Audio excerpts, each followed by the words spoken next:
In this video, I'm going to teach you how to do stellar business-to-business copywriting using my proprietary SPF framework. This video is a free preview of a course which you can download fully in the link in the description. My name is Dekker Fraser. I have an MBA from the Kellogg School of Management. I've done copywriting for companies including Sony PlayStation, and I was a vice president of marketing for a Google accelerator startup. Let's get started. This is my really simple high-level framework for business-to-business copywriting. SPF. And if you have a hard time remembering that, just think about sunscreen. SPF 50, SPF 100. So what do these stand for? The S stands for stages. The P stands for psychology. And the F stands for funnel.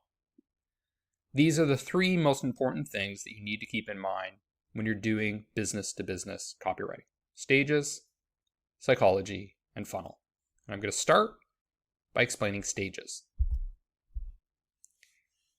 And what I mean here is the stages of awareness.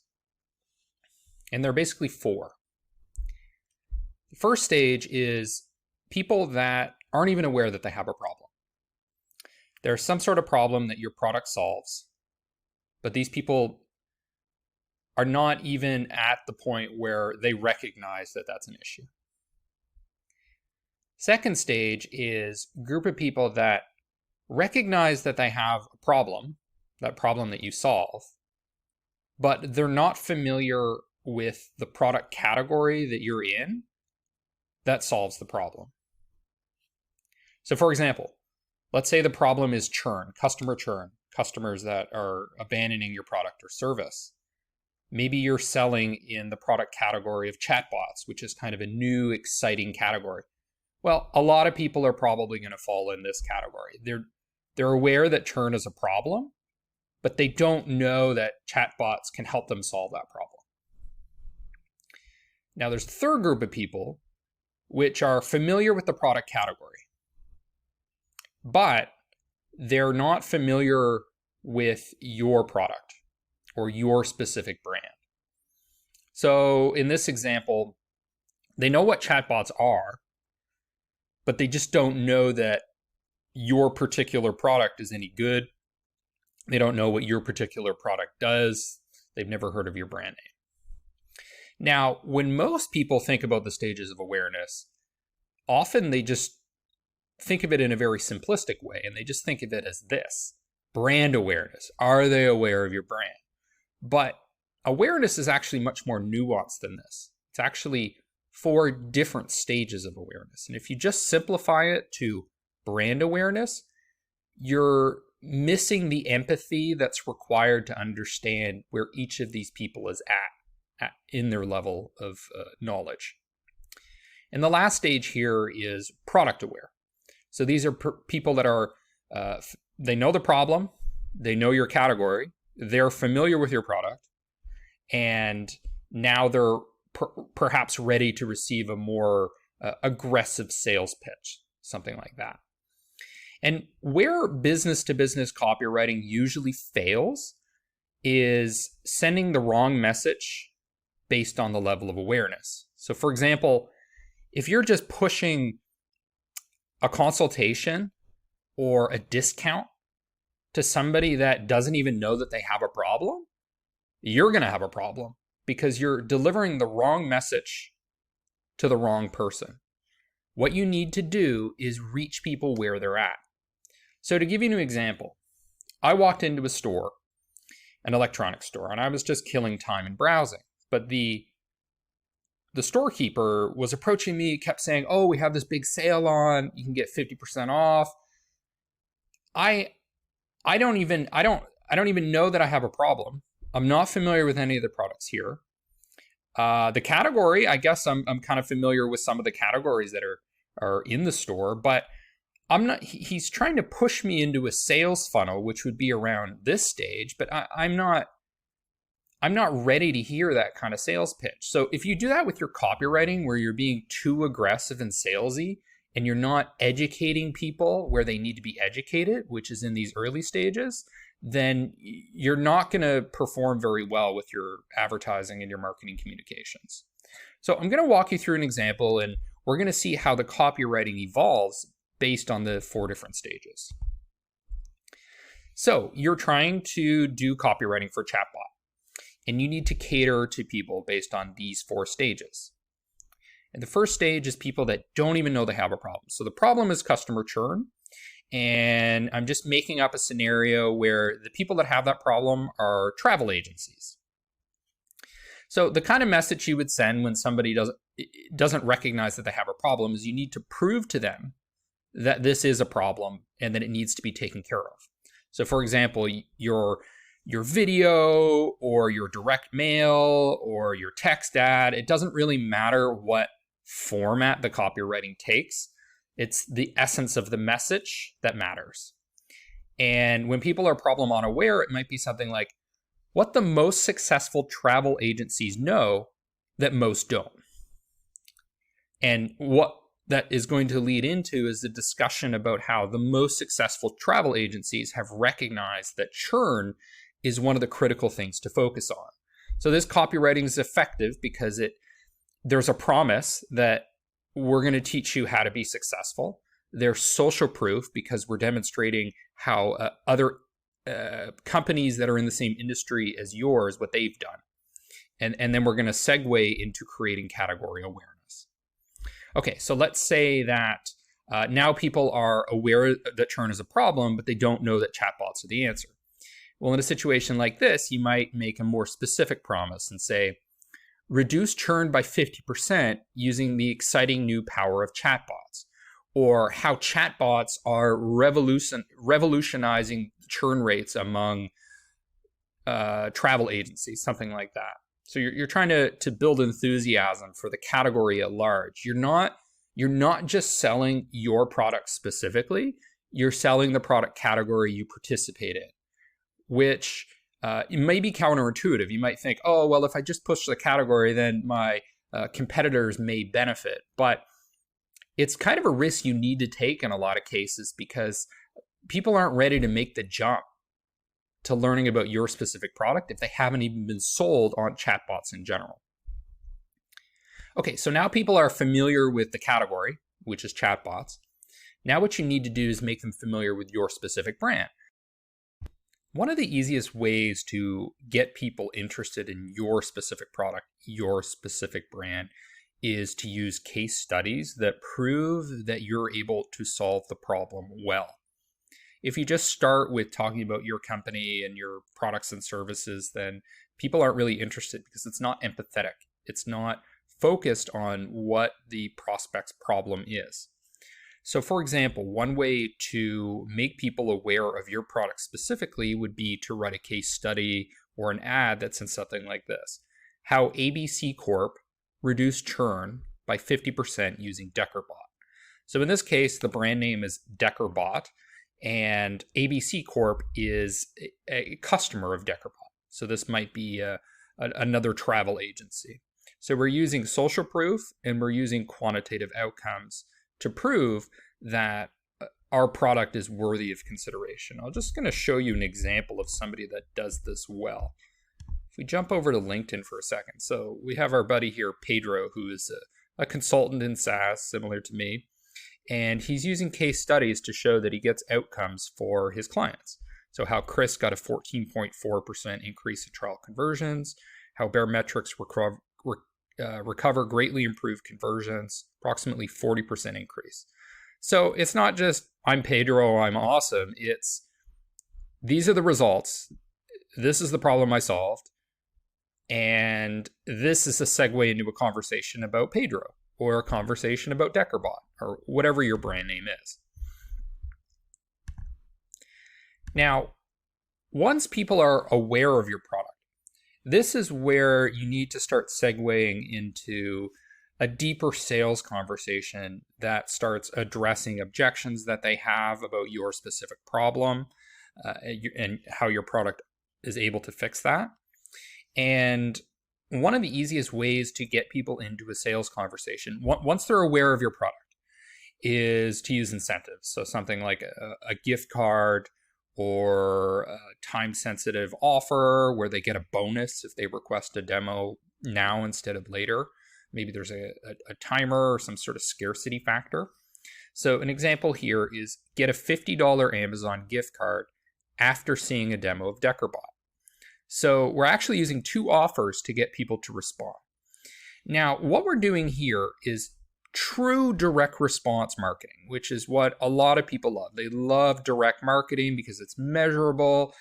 But in the earlier stages, what we're actually doing is not so much direct response. We're not trying to capture leads. We're not trying to trick people into giving us their email. What we're trying to do is educate them. We're trying to educate them so that they become more aware. They're more familiar with our product, with our category, and more educated on the problem. And then what we're doing here is where we need to push them over the edge to actually have a conversation with the salesperson. And we're doing that with, in this case, an incentive, a $50 Amazon gift card. And I'm just going to show you briefly how we might apply this in the real world. So what I've done is I've created a category of ad in LinkedIn advertising called a lead generation ad. And I opted for a format called a message ad. So we might just call this message ad for chatbot. We're going to say that the sender is me. And the message might be something like $50 Amazon gift card for DekkerBot demo until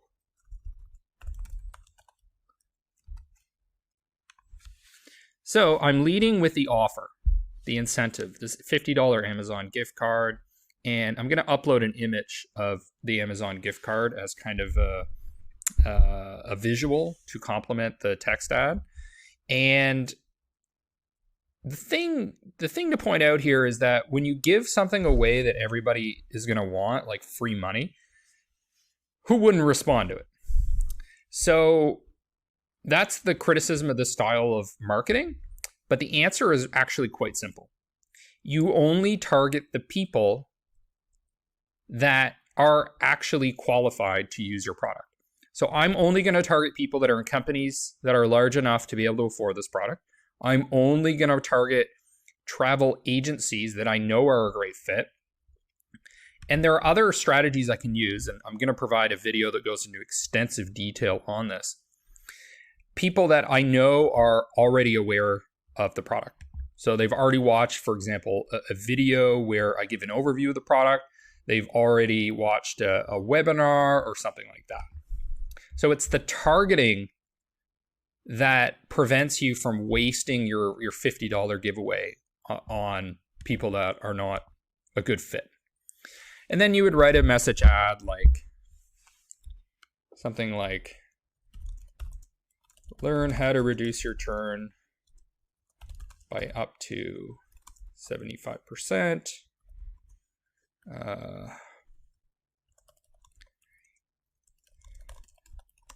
See how we can get results for you in just 3 weeks. And then we want to address objections they might have. So no obligation. We might say that there's no pressure. Only 30 minutes or 20 minutes, let's say, if a typical sales call might be 30 minutes. Get your gift card in just 3 days. So we're talking about the benefits of the demo, what you walk away with by participating in this conversation. We're not necessarily aggressively selling the product. We can talk about the product a bit, but the focus here is on the demo and the gift card. Later, when we actually have a sales conversation, that's when we start selling the product more. And then you can say the call to action is get your DekkerBot. Okay, there's a limit to the number of text here, so I'll just say get your DekkerBot demo, and what I'm going to do is I'm actually going to use the lead capture form that's in LinkedIn itself rather than use a landing page or some place where there might be a big drop off. I'm not sending them to the homepage. I'm not sending them off of LinkedIn. I'm just going to capture that lead here within LinkedIn. So all they have to do is hit submit, and then I've basically generated what most people might call a lead, what I would call a marketing qualified lead or a demo request. So there you have it, a simple way of applying this framework and to tailor your copywriting for people at various stages. I'm going to walk you through how to set up a simple marketing funnel using LinkedIn ads. And the funnel structure that we're going to use is these 4 stages. So at the first stage is people that are not aware that they have a problem. The second stage is people that are aware that they have a problem, but they don't know the product category that can solve the problem. They're not very familiar with that type of product. And the third stage here is people that are aware of the product category that you participate in, but they're not familiar with your brand and your product, at least not to any level of depth. And then the last stage is people that are product aware. So what we're going to do is we're going to pretend that we're selling a chatbot. And the chatbot solves some problem. Maybe it's a marketing problem or a customer success problem. And what we're going to assume is that everybody we're targeting is category unaware. So they know that they have a problem. They're just not aware yet that chatbots can solve that problem. So we're actually going to ignore this first stage here. And the basis of the funnel, the way that we're going to do it mechanically, is by creating retargeting groups. And we're going to have different campaigns for each retargeting audience. And the largest audience is going to be people that watch a video. And what we're going to do with that video is we're going to broadcast it to people that are not aware of chatbots, or at least we're going to assume that they're not aware. And what we're going to do is we're going to create a video that says something like, did you know that problem X could be solved with chatbots? Or did you know that you can achieve 50% cost savings using chatbots? Something to that effect. Hopefully it has like a specific outcome, 100% reduction in churn rate, whatever the chatbot solves. And then what we're going to do is maximize this campaign for views within our target customer group. And then we're going to create a second campaign for a webinar. And that's going to be an event. And anybody that RSVPs to the event is going to become product aware. So during the webinar, we're going to talk more about chatbots and solving the problem, the same way we did in the video. But then we're going to segue into a discussion specifically about how our product helps with that. And then we're going to do a series of promotions to help get people to actually become even more aware of the product using lead gen forms. So top of the funnel is a video campaign. It is not a direct response campaign where we're trying to get somebody to sign up for anything. We just want them to watch the video. So we're going to create here a create campaign. I'm just going to stick to the default here. And we're setting the objective as in the consideration category, video views. So it's not lead generation, it's not awareness, it's just views of the video. And then in this case, I have an imported list that I'm targeting. But I mean, you can set up your own targeting parameters however you want. And I'm changing the bidding strategy to target cost. And we can see here that, okay, about 6 cents per view. We can play around with that. We can see what kind of numbers we get out of that. But let's just say we're going to throw budget. And the objective is just to get those people to watch the video. Okay, we don't want them to sign up for anything. We're not doing lead gen. We're doing education. We're educating them about how chatbots solve a problem. not collecting leads or registrations or anything. It's too aggressive at this point. So we're just focusing on educational content. The second thing that we're going to do is create an event. So on your personal profile, you can create an event here and then hit create, and you can set up an event. So we could call it how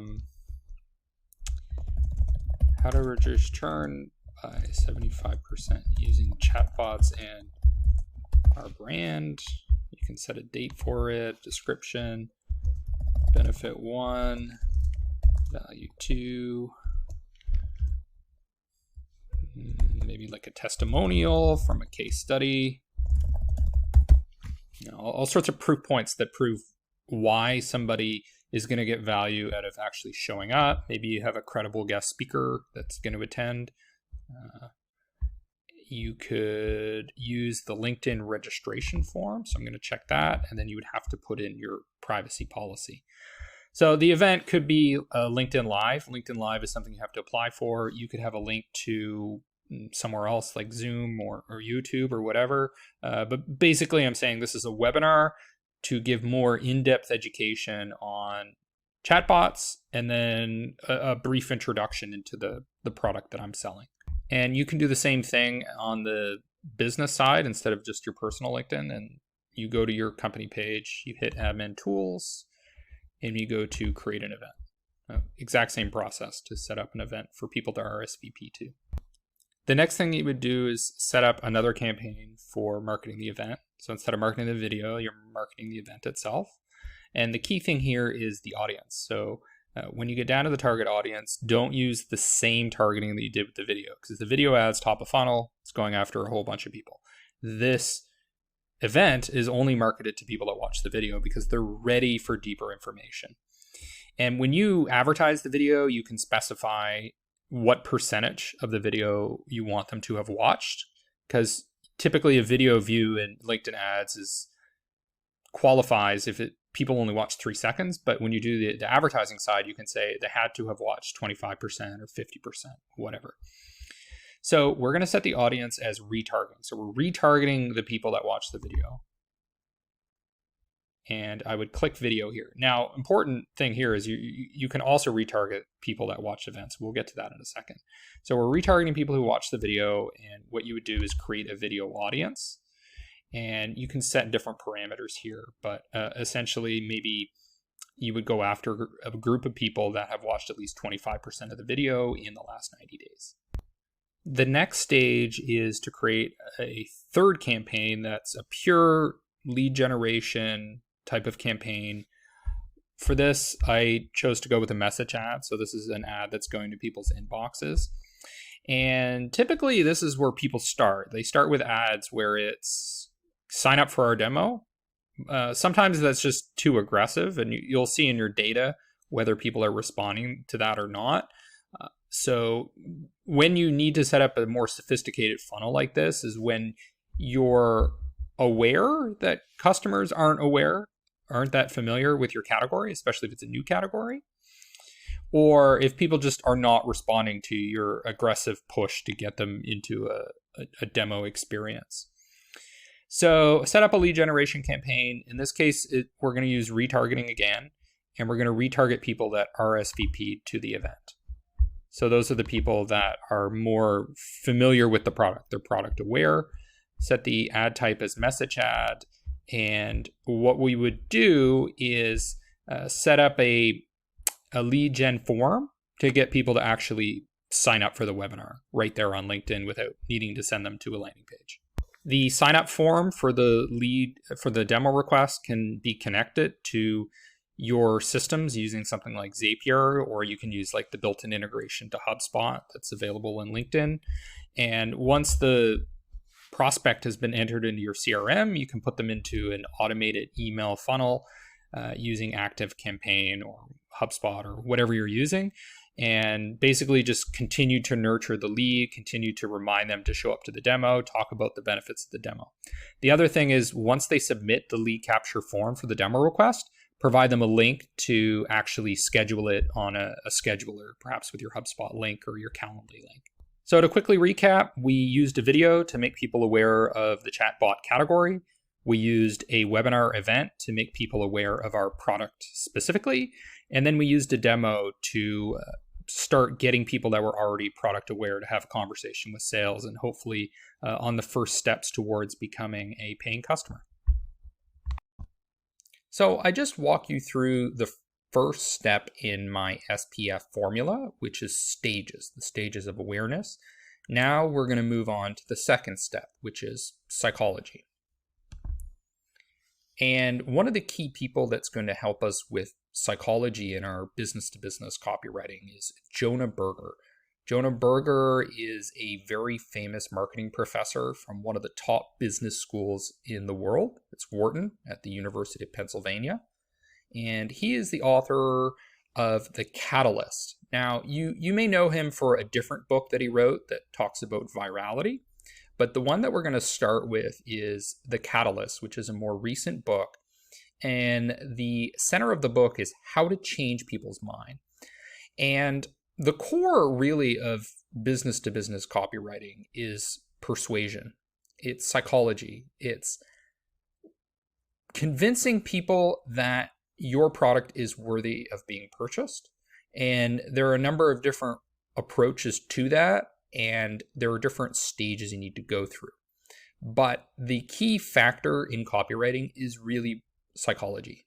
It's really about convincing people and motivating people. So we're going to start with the catalyst, and we're going to use a framework that Jonah Berger developed called REDUCE. So the R stands for reactance, the E is for endowment, the D is for distance, the U is uncertainty, and the C and E stands for corroborating evidence. So a lot of what we're doing in business-to-business copywriting is convincing people to change their minds. They're stuck in the status quo. They're using legacy product. And what you're trying to do is get them motivated enough, educated enough, informed enough, persuaded enough to actually take steps to enter your sales funnel. And I'm going to go through each of these one by one, and we're going to start with reactance. So an analogy here is that when you want to get something to move that is not a human, you just push it.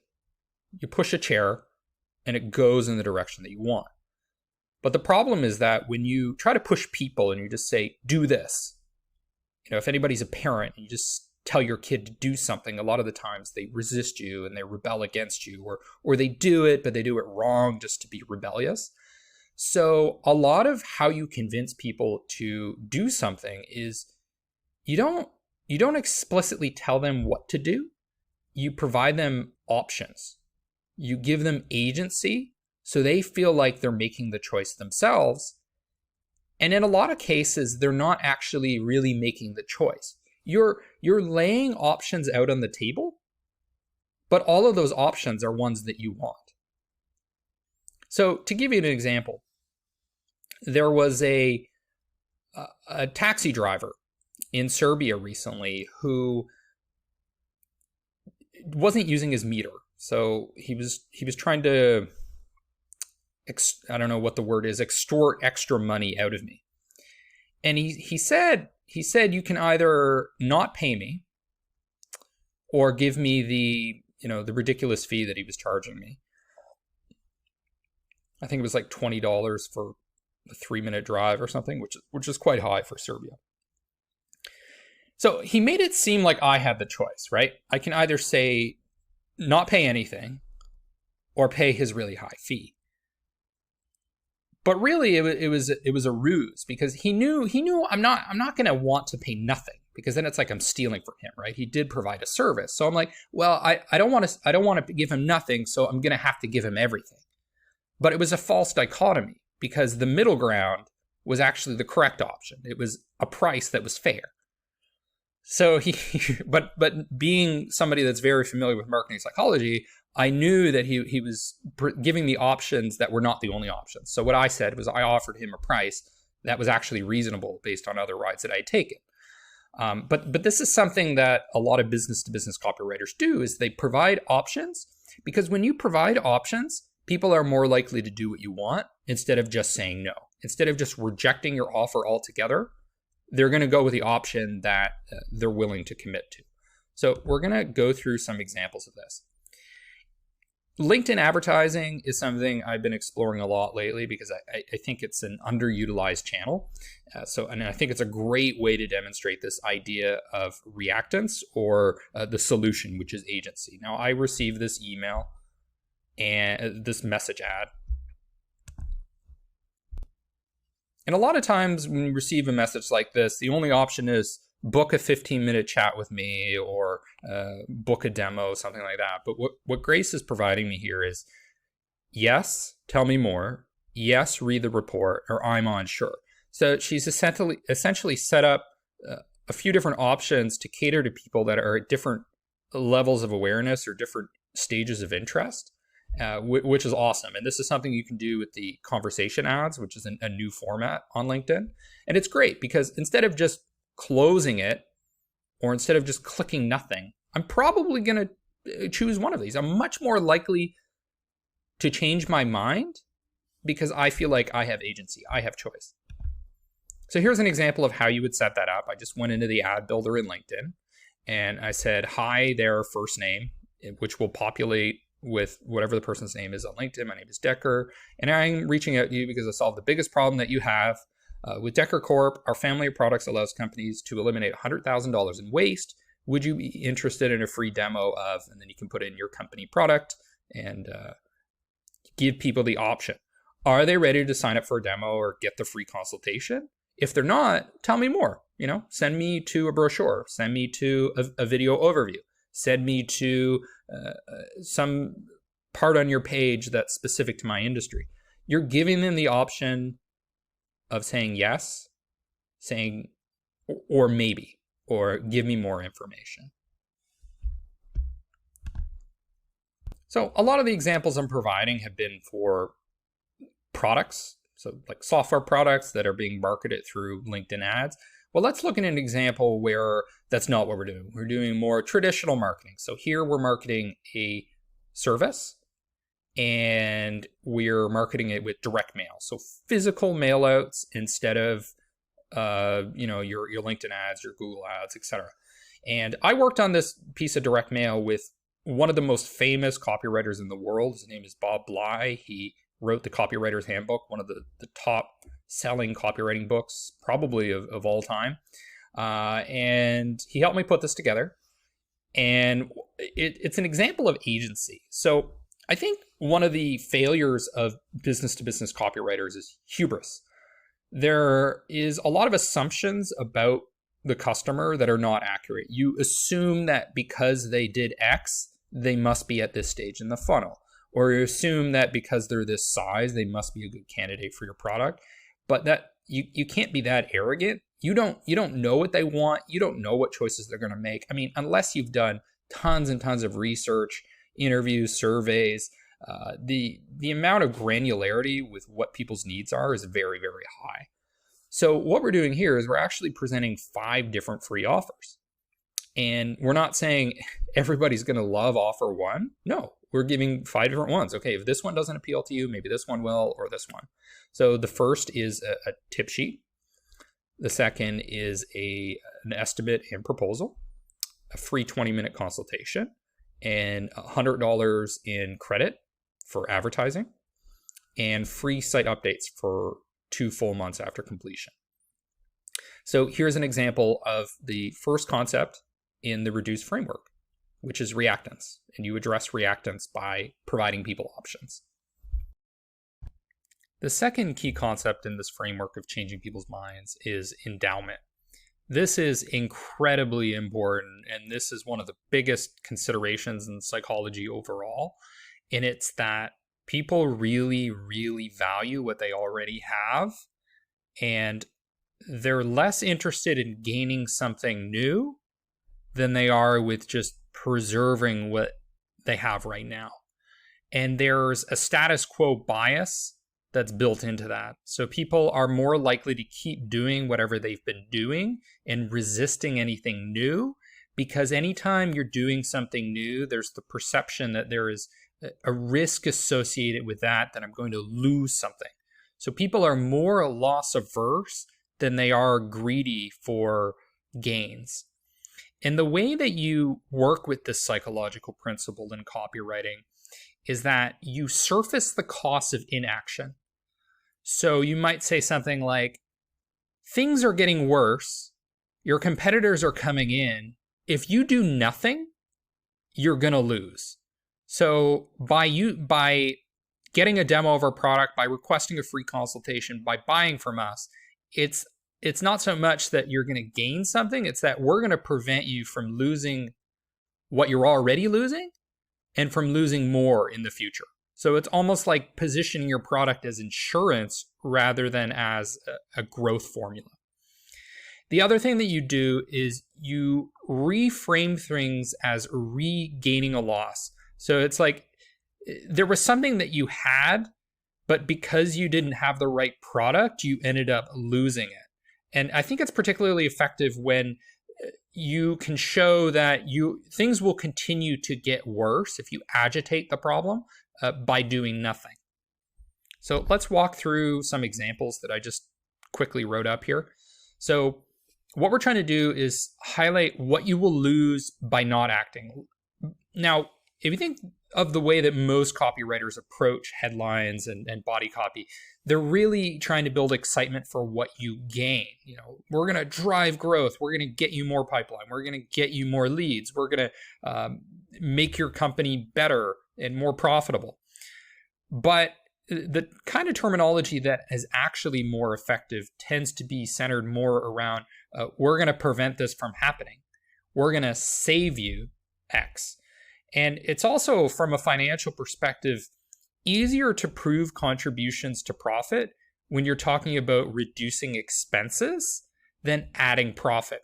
And the reason for that is because if you can cut expenses, if you can reduce costs, that immediately goes to profit. It immediately goes to the bottom line. The reverse is not true when you're talking about revenue. Every time you add revenue, you are also adding expenses because there's cost of goods sold associated with revenue, there's added marketing, there's added administration, etc. So whenever you position yourself as somebody who's going to help a company with respect to revenue, only a fraction of that is actually a contribution to profit. So it's an easier sell to say we're going to cut your expenses. And I would say that in general, this idea of loss aversion makes more sense when you're dealing with larger companies, because larger companies have something to lose, and cutting expenses is more scalable across many different users and customers that they have. So the benefits amplify, and growth is more difficult to achieve once you are already large. The acceleration that you can achieve in growth is minimized based on your scale. So let's talk about some examples of copywriting. So one thing you might say, let's say, for example, you're a web design agency or a digital consultancy. You might say, thousands of potential customers visit your website every day, but only 2% convert. So what we're saying is that you already have this thing. You already have this traffic, but you're missing out because your conversion rate sucks. So our agency, our consultancy, or maybe our software plugin, or chatbot, or live chat, whatever you're selling, is going to prevent you from losing those opportunities that you're already losing. Second example, every day competitors are cutting away at your market share. In other words, if you don't talk to our sales team, you're going to continue to lose market share. Third example, how to stop losing your customers. So addressing something like churn. You already endowed yourself with this huge investment in acquiring those customers, in making sure they're happy, in customer success and advertising. Now you're going to lose them. So we're going to help plug that leaky bucket. Okay, so a little bit blurry, but I found this example from Microsoft. They're trying to sell their advertising, and it says, millions are searching, make sure they find you. So pretty relevant to what I came up with here, I didn't actually see this ad before I wrote it, but I said thousands of potential customers are visiting your website every day, but only 2% convert. So similarly, millions are searching, but you're not going to show up. Your competitors are going to show up, but you better make sure you advertise on Microsoft, on Bing, wherever, to capture that traffic that your competitors probably are. Okay, I want to say that this approach to copywriting is particularly important in business to business in one respect, which is that successful businesses are successful, so they actually have something to lose. And one of the examples I came across was Amazon sellers. So at one point I was marketing to large Amazon sellers, and I was looking at the research to figure out, okay, what do they care about? What's top of mind for them? And the thing that is top of mind for successful Amazon sellers is actually fear. They are afraid of Amazon. And there are a whole bunch of reasons for that. One is Amazon competes with you. They have their own products. They control the listings. They could easily smash you. Another thing is they could delete your account. They could say, okay, no, you didn't comply with our changing requirements. So Amazon's constantly changing their policies. And one day they might just say, nope, you're off our listings right now. So there's a lot of fear that you've built this multi-million-dollar Amazon business and suddenly it'll be taken away from you. So one company that could serve to benefit from this, and I don't think they have, I haven't seen it anywhere in their copywriting. Their copywriting is more tailored towards gaining rather than loss aversion, is Shopify. So persuading Amazon sellers to sell their products on Shopify to mitigate the risk that Amazon one day will just completely cut off your one source of revenue if you're putting all your eggs in one giant Amazon bucket. The third concept is distance. And the idea here is that if you're promising an overwhelming change, or if you're promising some sort of value that takes a lot of time to realize, like there might be a huge switching cost where people have to set up your ERP, they got to get consultants involved, they got to get their bosses involved. There's a huge discount that happens. The prospect is going to discredit things that are too far in the future, they're too conceptual, because there's less tangibility there. And it lives in the realm of theory, it lives in the realm of concepts.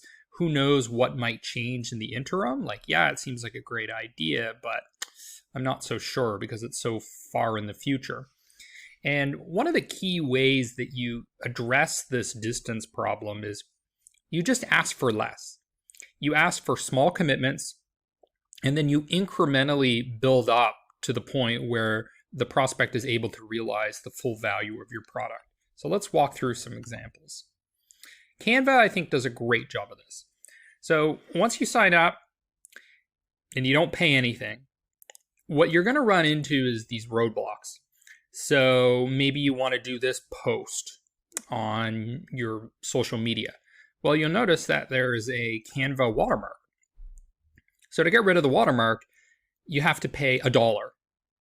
So what Canva's doing is they're just getting you in the habit of making small purchases, okay? Oh, I'm going to pay $1 for this. I'll pay $1 for another one. I'll pay $1 for that. So it's not required that you make the huge commitment of signing up for their premium subscription and pay every single month, right? That's a strong ask. Instead, they just ask for these small asks. Oh, just pay $1 here, $1 there. And then once you get in the habit of doing that, you're going to be like, all right, I'll just sign up for the premium plan. Like, maybe I don't know the full value yet of the entire subscription and what I get access to, but at least I'm able to make that small commitment of just paying $1 to get rid of the watermark. And then it makes selling the premium subscription easier the further along that people are in building this habit. Another example is when you solicit influencers. So you can find business-to-business influencers using SparkToro or just searching for authors or presidents of associations, etc. But if you want to build a partnership with an influencer, you can't right away be like, hey, do you want to be our exclusive spokesperson?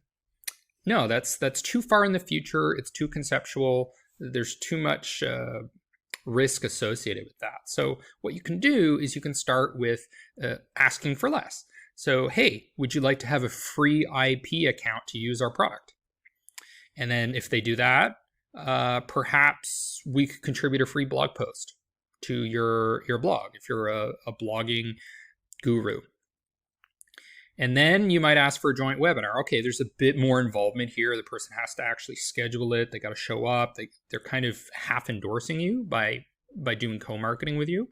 Okay, well, you like our product now. Why don't you consider, as an influencer, being an affiliate and you'll get a commission? Okay, all right, now the relationship is deepened. So how about we bundle your product with ours and we sell it as a package?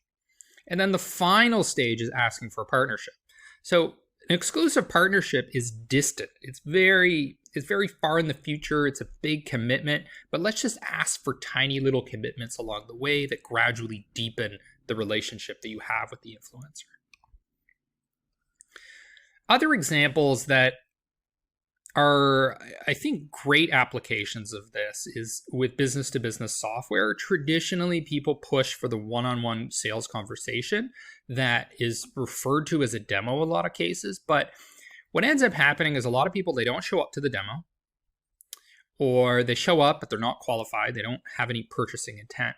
The problem there is that you're reaching people who are not actually product aware. They don't know enough about the product to actually want to have a conversation with the sales team. And when they request a demo, well, were they really looking for a sales conversation, or were they just trying to see how the product worked?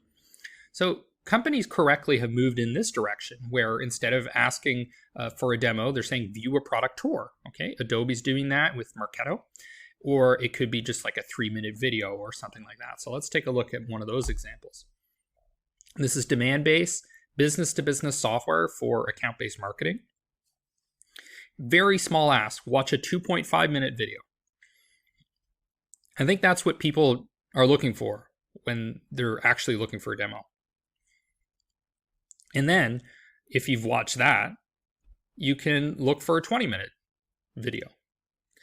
So they're gradually building you up to the point where you're going to be ready for the third stage demo, which is the conversation with the salesperson. So you notice here that the first video is not gated. So a long time ago in the course, when I showed you a video being marketed on LinkedIn, we discussed how that's one way to hit people that are further up in the funnel. And that's exactly what demandbase is doing here. They're filtering out people that aren't ready for a sales conversation. And here they're getting down to the people that are actually interested in seeing the product in action, because they understand already at a conceptual level what account-based marketing is and loosely what demandbase does. And then once they watch this video, then they're product aware. Then they're ready to talk to the salesperson. So it's a very effective way of applying the principle of distance by incrementally presenting people with offers. The fourth key concept here is uncertainty. So whenever you're trying to convince somebody to do something new, which is usually to try out your product, to buy your product, there's an element of resistance there because it's something new, it's something risky. They don't know if it's going to work. They don't know if it's compatible with their company. They don't know if their boss is going to like it. They don't know if their employees are going to like it. So people, they put the pause button on and they say, okay, let's just stick with the status quo. I would rather stick to what I'm familiar with than risk losing everything by trying something that may not pan out well.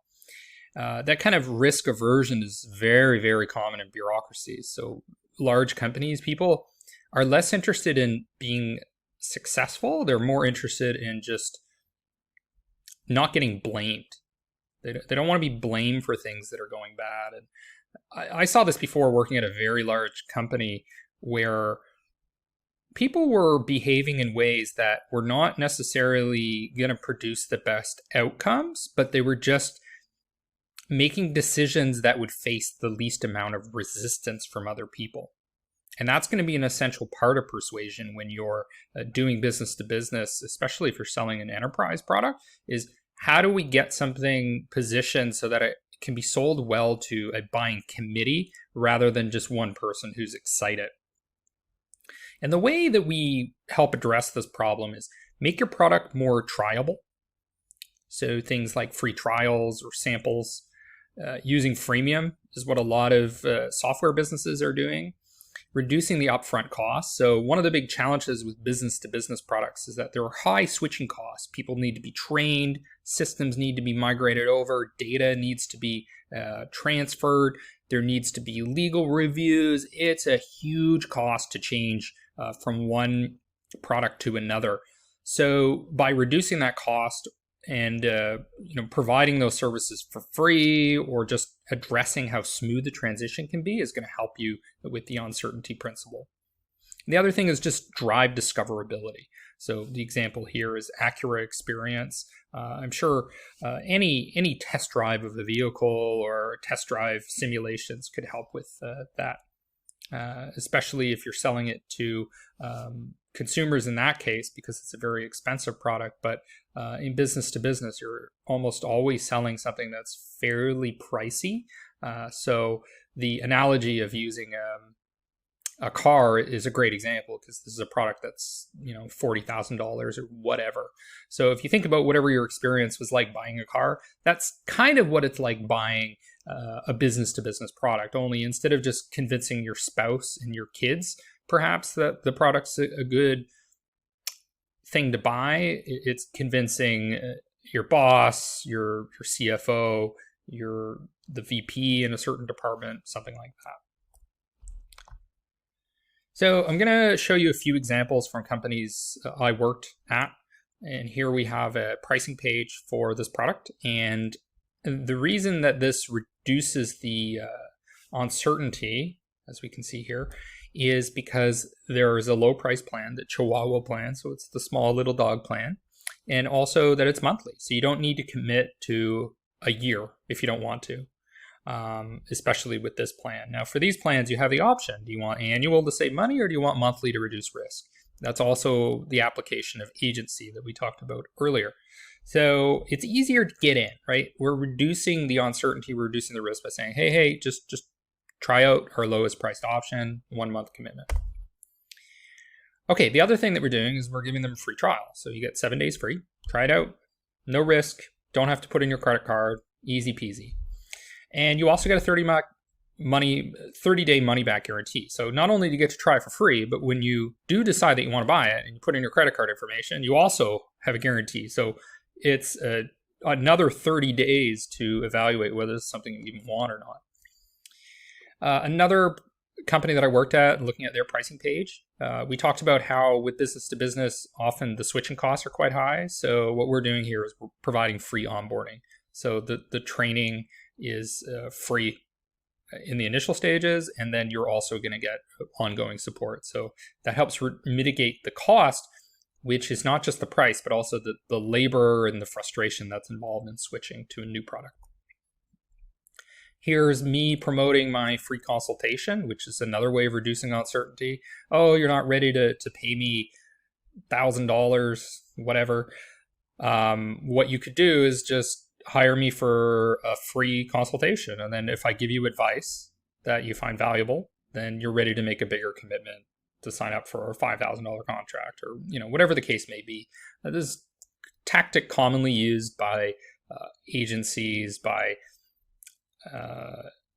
any type of professional service provider, is you just provide a free consultation. Any professional service provider in the B2B space anyways. So what you often see in B2C is professionals like doctors don't provide free consultations, and there are numerous reasons for that. But let's just say in private healthcare, they don't provide free consultations because you're not trying to get a $20,000 contract when you're a doctor. You're just going to get maybe $200 for consultation or something like that. But in business to business, you're usually dealing with large contracts, so it makes sense to provide initial consultations for free to reduce the risk to the client or the prospective client. And one of the best practices with this, in case you're working in a service company, is talk about the benefits of the consultation itself and list those in bullet points. Like, here's what you're going to walk away with by chatting with me. Instead of just focusing on who you are, focus on what they get. Another example here, and you see this all the time, free trials are everywhere. Try for free, Clipchamp.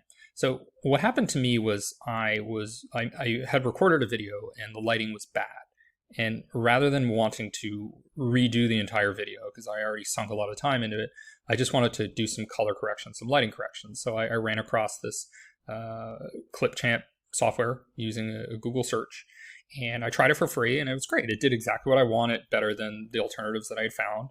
And when it came to exporting to actually save the file, then I hit a paywall. It said, oh, in order to do this in the resolution that you needed, so I need a certain resolution to upload it to Udemy, you have to sign up for our paid plan. So that's what I did. I signed up for the paid plan. I signed up for the free trial and almost immediately upgraded the paid plan because it unlocked the ability to do what I wanted to do. So it reduced my risk because I was able to get into the product, do the color corrections, which is what I wanted, and I only hit a paywall when I needed to actually get the high resolution. It was a great tiny form of a marketing funnel that helps reduce uncertainty for me in terms of whether the product does what I need it to do. The last key concept in the reduce framework is corroborating evidence. Now, if you have customer testimonials and you have case studies, you have people endorsing your product, that's great. That's a great first step. But really what we want is the perception of consensus. So we want to bombard the prospective customer with messages from different sources, different people, different brands, different individuals that they trust who keep creating the perception that you are the default choice in your category. So for example, Sendoso is this software for automating direct mail. And I heard about it from the internet. I heard about it from somebody who works in my industry. When I search for something related to direct mail, Sendoso comes up. So the perception in my mind is that there is a consensus here, that if you're trying to automate direct mail, Sendoso is just the only option to go with. The other key thing to keep in mind is not just having multiple people or sources endorsing your product, but concentrating that message in time. So let's say you have 3 case studies and somebody reads about those case studies over a period of a month and they're spread out. That doesn't create the perception in the prospect's mind that there's a trend, that there's a consensus. But if they see 3 case studies over 3 days and they're getting those from wildly different sources, then it creates the perception that there is a consensus there, that there's a trend there, that you are the default solution. So time concentration is important when you're trying to apply this idea of corroborating evidence. And one of the ways that I love to do this, and if you've taken my other courses, you know I'm a huge fan of influencer marketing. So leveraging people who have influence among your target customers to help spread word. And you can use SparkToro to identify who influences your target audience. So you put in criteria that define your target audience, and it'll give you a list of brands, publications, individual influencers based on channels such as YouTube or Instagram, whatever, Twitter. And if you can get multiple influencers to endorse your product, then there's the perception that you're the default option. Now, I've done this before. I did some growth hacking tactic where I identified maybe 10 to 20 influencers, and I got them all to broadcast a video live in a week period. And so essentially what happened was everybody was promoting my product simultaneously, showing it off to prospective users. So it created the idea that there's a consensus that, hey, this is the hottest thing right now. And then I was able to bump the ranking up to, a trending topic. So there's all sorts of cool growth hack tactics you can use with corroborating evidence. The other key thing to consider is just case studies in general. And we can see from this Harvard Business Review article that the case study is by far the content that prospects complete more than others. In our data, case studies have an 83% completion rate. So case studies are a great way of proving that other people trust, know, and get results from your brand, from your product. And I don't think you need to gate case studies, okay? Don't make people put in their email address to read the case study. You want them to read it. You want them to watch it if it's a video. We're going to talk later details about how to write a case study, but just keep in mind that it's one of the most effective ways to sell something in an ad, in the middle of the funnel, in various different ways. Here's an example where I applied a case study to an advertisement.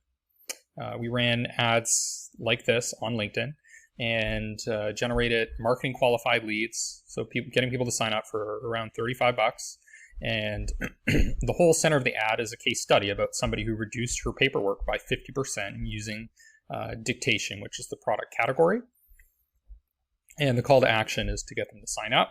And I use quotations from the case study in the actual text above the image.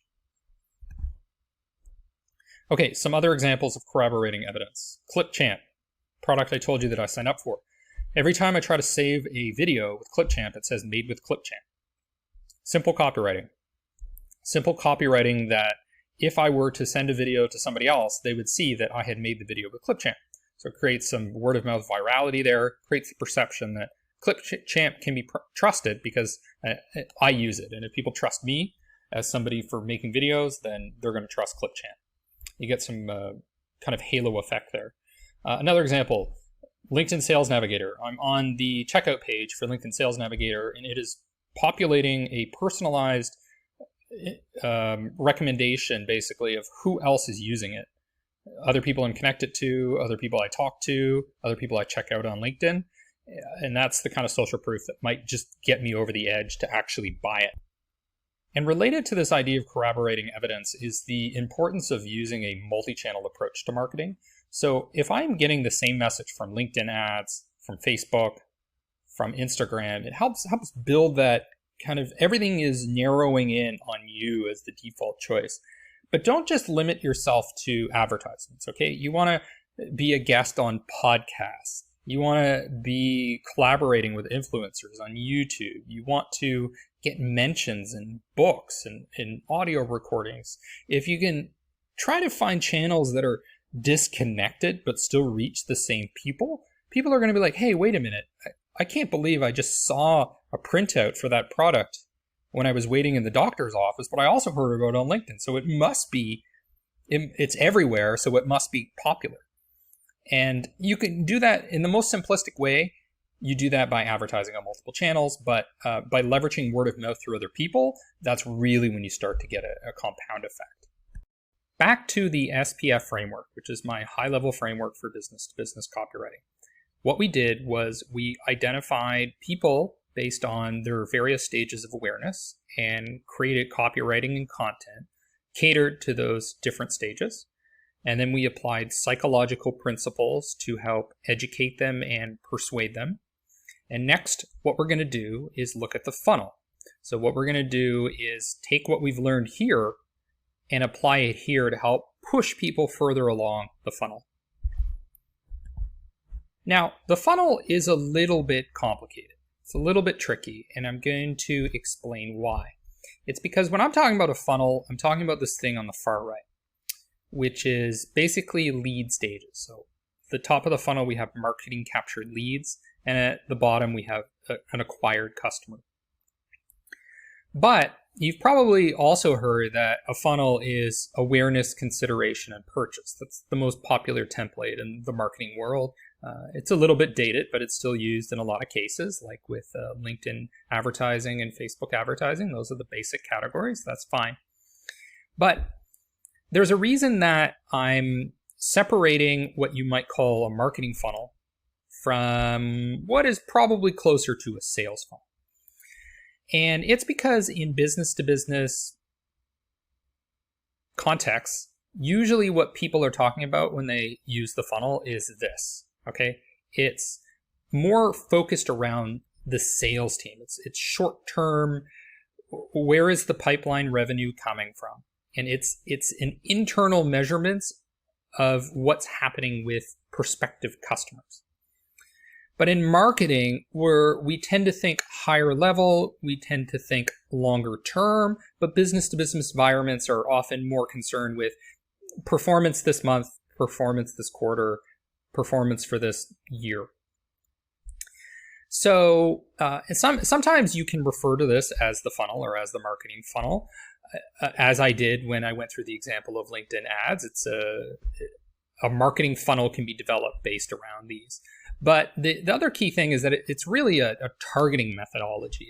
We're going to target people at this stage, or we're going to target people at this stage, that stage, etc. And it's more externally focused. It's what are the potential customers going through, whereas the funnel I'm going to talk about is more what is the company going through. And I think where there's a lot of problems in business-to-business copywriting is failing to distinguish between what stage the customer or the prospect is at and what's actually happening with the lead stages. So, for example, I might request a demo for a product. Immediately, that means I'm a marketing qualified lead from the context of lead stages. But it doesn't necessarily mean that I'm actually aware of the product. I may never have watched a video about the product. I don't know enough about it to actually have a meaningful conversation with sales. So what we've done is we've surfaced a disconnect between this internal funnel and what's happening externally with the market. So I think it's important to separate those two because often that's the source of a lot of mismatch between marketing messages and what the customer is actually ready to receive. So in business-to-business marketing, we typically think of the funnel as something like this. It's more sales-centric, less marketing and broad conceptually focused. Now, in business-to-consumer marketing, those two things are kind of merged together. So often you might track data using something like awareness and purchase intent, which you would track using Nielsen data, for example. And the way they get that is by surveying panels of customers in the target group and saying, are you interested in buying this product? But in business to business, you're actually funneling leads into a sales process. So it's a bit different, which is why I'm putting the weight on this type of funnel. So this is the funnel framework that is going to be applicable in most cases. Now, you can have a nuanced version of this. So for example, with account-based marketing, you might be more focused on the buying group instead of individual leads. That's fine. But for most purposes, we can use this, what I would say a fairly sophisticated marketing funnel. So at the top, we have marketing captured leads. Marketing captured leads are all contacts basically that are in your customer relationship management system. And it could be leads that you actually imported because you purchased a list from a broker. Now, a lot of marketers in the business-to-business space are really busy trying to capture leads. They're trying to trick people into providing their email address to get access to a white paper. They're using content syndication to generate leads. But the reality is that most marketing leads don't actually convert to paying customers or don't even convert to meaningful sales conversations. So it's important to think about leads in very specific ways, in granular ways. It's not we generate a bunch of leads, a bunch of white paper downloads, who cares? What we're really interested is more these bottom funnel leads that are going to convert into paying customers. Okay, so marketing captured leads can be gotten anywhere. You can just buy 20,000 leads and have them tomorrow if you buy it from a broker. Next, we have marketing engaged leads. So these are leads that are actually signing up for your webinars, they're participating in your sandbox experiences, they're having some sort of click-throughs on your emails. There's different ways to define these, and you can tweak it as you want, but basically they're engaging with your brand. Next, we have the all-important marketing qualified leads. Now, how this is defined varies by company, but basically it's whatever the criteria are that would prompt somebody to be handed over to an account executive or the sales department in general in some cases. Often this is somebody requesting a free consultation. Sometimes it's signing up for a free trial if that's a meaningful step. In other cases, it might be signing up for something unique like an ROI consultation or an audit, something like that. That's usually what converts somebody into a marketing qualified lead. Next, we have a sales qualified lead. So that means the person actually showed up to the consultation, or there was actually some sort of meaningful dialogue with the salesperson, and there was a connection that got formed there. Because often what happens is there's this big gap where people don't actually show up for the consultation, for the demo. And so once there's a meaningful conversation there, somebody becomes a sales qualified opportunity if they're likely to make a purchase either from you or a competitor in the next, say, 3 to 6 months. And there's different ways to do this. So a lot of people use BANT to figure out whether a sales qualified lead is actually an opportunity. I disagree with that because I don't think that it's loose enough. You should have more opportunities than a lot of companies do because they're using too strict a definition of what an opportunity is. And I'll provide a link to a Salesforce, or excuse me, a HubSpot article from a Harvard grad who explains his framework for defining a sales qualified opportunity. And this is going to vary. If you're dealing with large enterprise B2B products, then the opportunity may have a longer time horizon. So they may be willing to purchase in the next year or so. If it's small business, then you probably consider an opportunity something that could close in the next 3 months. And this is one of the most important steps because this is usually what defines the success of the marketing team is the number of opportunities and the potential revenue that's associated with those opportunities. So, for example, if somebody is a prospect is a good candidate for your premium plan, that's $2,000 a month, then that is an opportunity that has a pipeline of $5,000. And then you would add up all the different levels that each opportunity is at to figure out, okay, this is how much pipeline we're producing. So you can see that copywriting is largely about nurturing. It's about creating persuasive copy to each of these different stages to push people along this funnel. It's not as simple as a business consumer where it's just like, okay, buy now. Right? It's directly to customer. No, there's more nuance and sophistication and education that's involved. It's the lead nurturing that's fundamental. Now, after somebody becomes an opportunity, what you're going to do is push them to actually buy. And the way that you do that is you're going to figure out why they wouldn't buy from you. And you're going to address those concerns through copywriting. And with collaboration, of course, with the sales team, because ultimately they're going to close the deal, but you're going to help them. You're not just going to abandon them. Once somebody reaches this stage. So we have some benchmarks here. This is from Forrester, and we can see that there is marketing qualified lead, sales qualified lead, pipeline, one deal, and then the end-to-end conversion rate.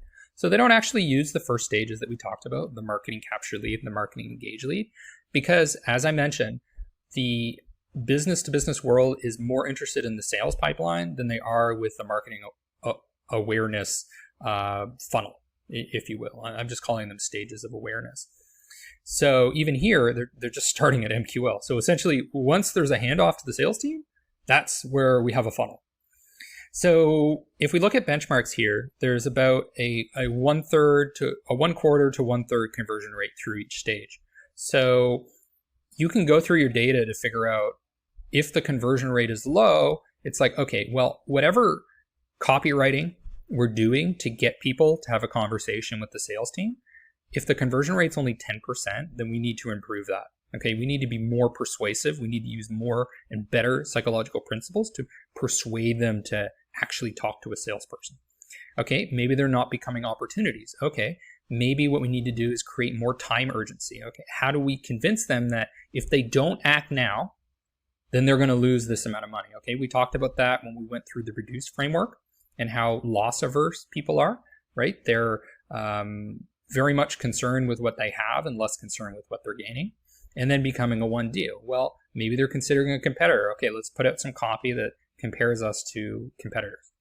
And then we have the top performers here. So here the range is about 1/3 to 40% conversion rate from one lead stage to the next. So you can use these benchmarks to isolate where problems are in your funnel and then implement copywriting to fix and alleviate those issues. One of the most important concepts in allowing people to move through your funnel is to give them agency. And we talked about that earlier when we talked about psychological principles. Giving people choices means they're more likely to make a choice. You can see here that Keep does this. They say, "Hi Dekker, thanks for your interest in Keep. We're happy you're here and look forward to sharing our resources to help you solve your biggest business challenge. To get to the right place, please select a topic." So you notice they have actually 5 calls to action because there's one in the bottom here. This is a bit counterintuitive because you may have been told that when you're doing email copywriting, you should just have one call to action to maximize conversion. But with business-to-business marketing, we are not selling impulse buys. We're not just trying to persuade somebody, buy now, click, click, click, click, click, right? No, we're dealing with longer time horizons, and the end goal is persuading somebody to become a customer. And that's not something that happens immediately. It happens after a series of persuasive steps that are involved. So not everything that you do is about getting them to buy. Sometimes it's just about getting them to become educated, more informed. So we have 4 different calls to action. Choose your own adventure style. And then we have another link at the bottom to move people to a further stage in the funnel, which is actually more detailed on Keep itself as product, as opposed to just general information that may be category generic. Another key thing is you always want to give people the option of moving to the next stage. So that may mean having free demo at the bottom of every email, at the bottom of every white paper. It might mean having a free consultation. It might mean sign up for a free trial. It might mean buy now, see our pricing page. So whatever that next step is you want them to take, always give it to them. Don't aggressively push the next stage. Don't assume they're ready for the next stage. Just give them the option of moving to that stage so that they have the choice. Another problem that we see in business to business is a good problem to have, which is customers or prospects that are ready to buy. Like they just need a few little questions answered, but then the salesperson and the marketing people try to funnel them through this very narrow, restricted step-by-step process. It's like, no, if I'm ready to talk about nuanced features, I'm going to make a buying decision probably in the next 2 weeks. So just let me see the product. Don't hold me back. So this is the idea of agency. And that's what we're doing here. So when somebody requests a white paper with SharpSpring, they're given the option right away. Do you want a live demo? Yes or no? Okay, it's not aggressive, but it's optional. Here, you just received an email with a video, and they're already upselling you to the next stage, which is schedule my demo. Schedule my demo. Shows up at least twice in this link. Proposify. They sent out an email this is a thank you page after requesting stated proposals. So they wrote a white paper that is applicable to the software. So it's about proposals.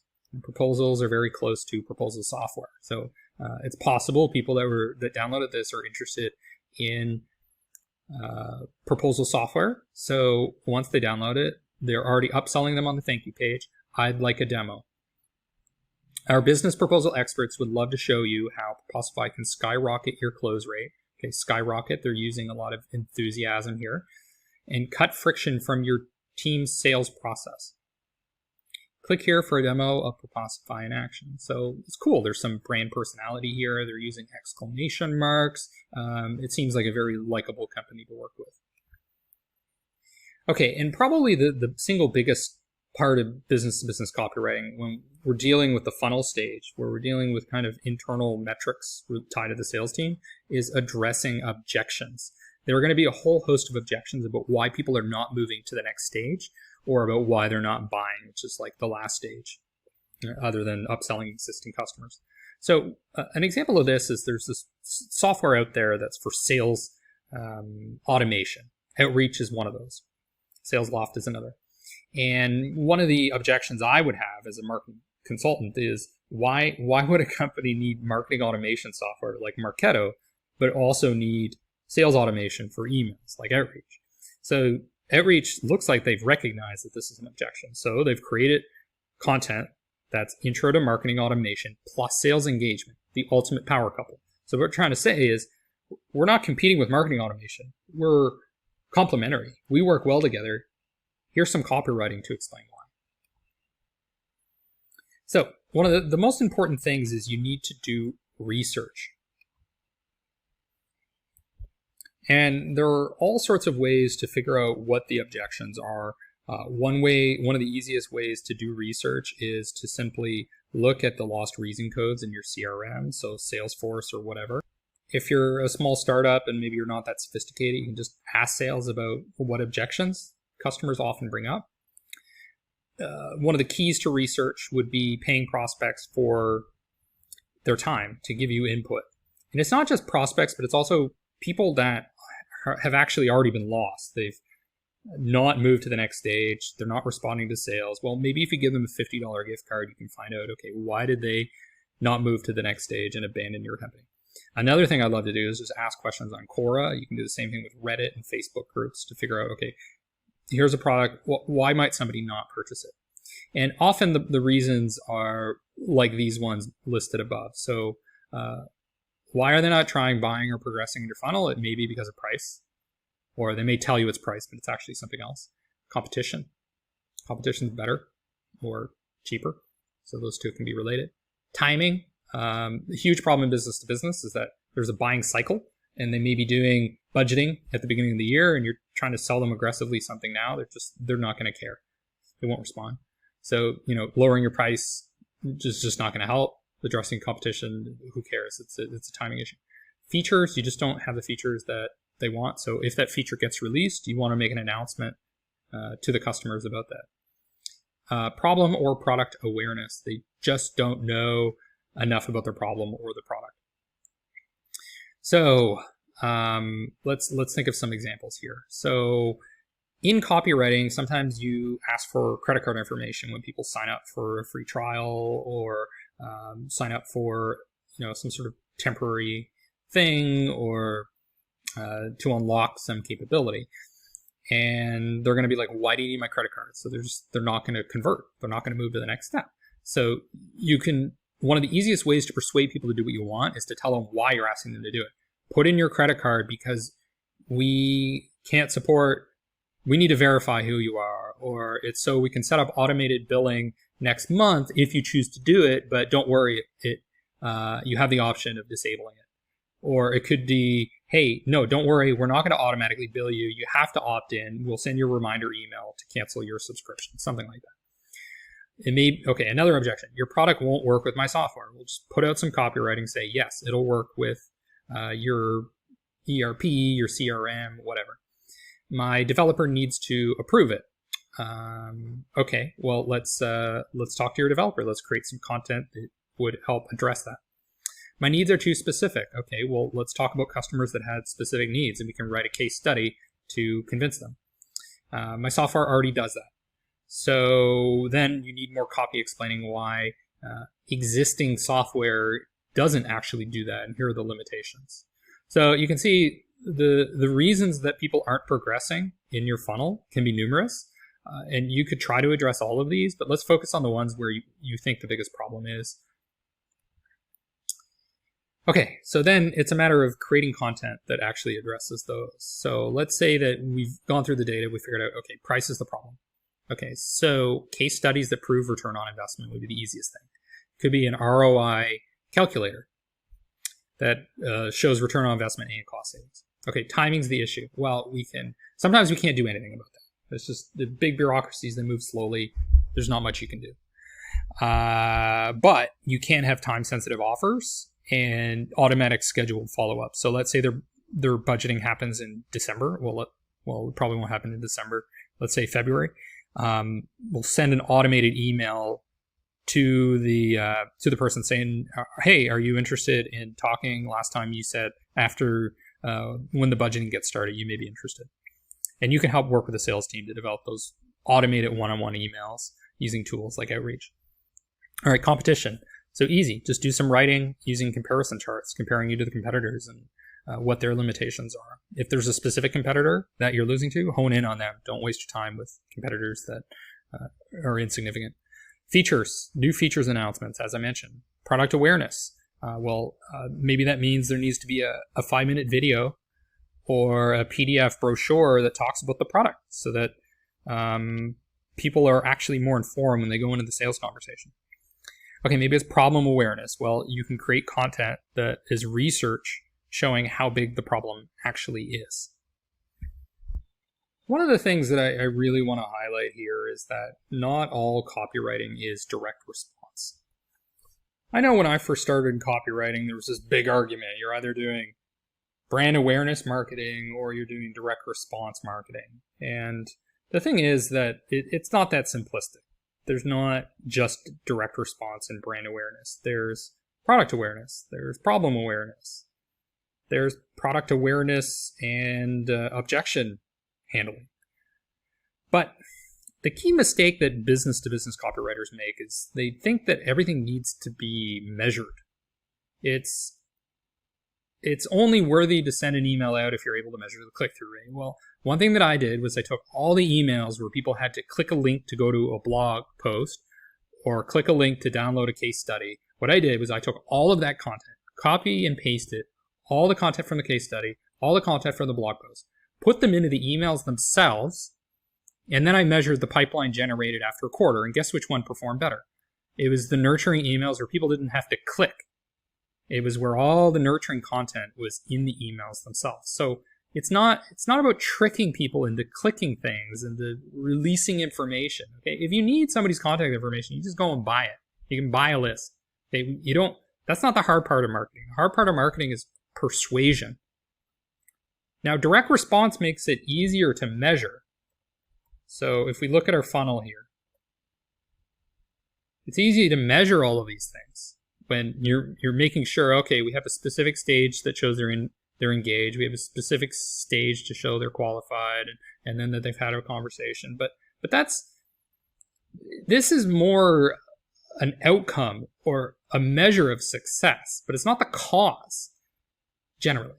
The cause is more here. It's understanding where the customer is at and what they need to know in order for them to progress through a year. So don't get too obsessed with trying to measure everything, because what it's going to do is it's going to force you to prioritize things that aren't empathetic and don't necessarily persuade somebody to become a customer. And that's why the close rate on leads is extremely low. Copywriting is way too focused on conversion, not focused enough on persuasion and psychology. Okay, so an example here is this video from LinkedIn showed up in my feed, and it said, in a remote world, your meaningful ways to bring your business and culture to life, learn how new employee advocacy and product features, blah, blah, blah. And then there's a video, okay, to learn more. Everybody tells you, oh, learn more is a terrible call to action. Well, if I'm not ready to have a conversation with sales, then what the heck am I supposed to do, right? I need to be educated. And their goal, I'm guessing, is just to generate as many views as possible, which is similar to brand awareness marketing, right? It's not getting me to sign up right now. So if you want to maximize your funnel, you need to not just think in terms of lead generation, but you need to think in terms of full funnel optimization. Okay, which brings me to one of my major points, which is that copywriting, for the most part, in business to business, in my opinion, is lead nurturing. It's not lead generation. Lead generation is a joke.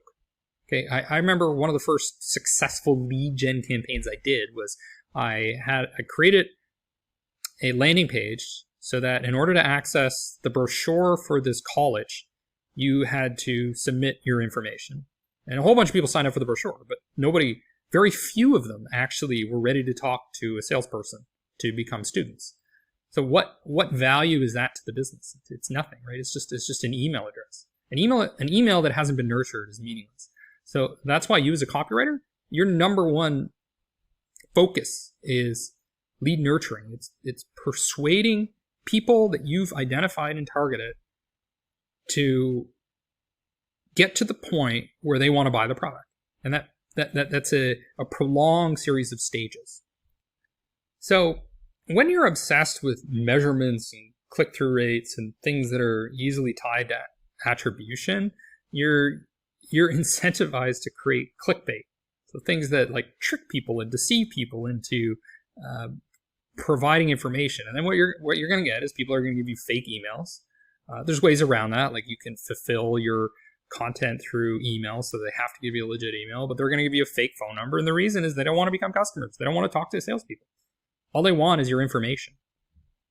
And if that's all you're doing is you're just creating information that's valuable to customers but not valuable to the company, then you're not doing your job. Your job is to create value for customers, but it's also to create value for the company. And value for the company means paying customers. So don't confuse clickbait behavior with buying intent. To create buying intent, you often need to use channels that aren't easily measured. So this might be offline events, trade shows, speaking engagements. It might be podcasts, okay, not easy to track. It might be conversations through word of mouth that you have no idea are taking place, but you need to create campaigns regardless that convince people to do word of mouth, even if it's not trackable. Okay? Attribution is not your number one goal as a copywriter. It is results. It is paying customers. Okay, the last thing I want to talk about in this lecture is that in business to business, sometimes what we're doing is what you might call account-based marketing, which is kind of a trendy thing right now. It's actually been around for a while. And it's because there are buying decisions that are not just made by individuals or individual leads. It's actually a buying group. So as we're looking at funnel performance, what we may be tracking is multiple people in one company and how they're behaving. And often what influences those individuals is going to be different. So for example, a CEO might be persuaded by conversations about return on investment, but a CTO is only interested in security, ease of transfer, switching costs in terms of training of staff, stuff like that. And so the buying group is here. So that there's a series of concentric circles that can represent the market. And in the middle is individuals. So these are individual people's directors, VPs, C-suite, etc. They are in a buying group. So it's like a buying committee. You might call it a demand unit. And then beyond that is they exist in an account. So an account is usually a company, or maybe it's a certain regional outpost for a company, depending on how big the company is that you're targeting.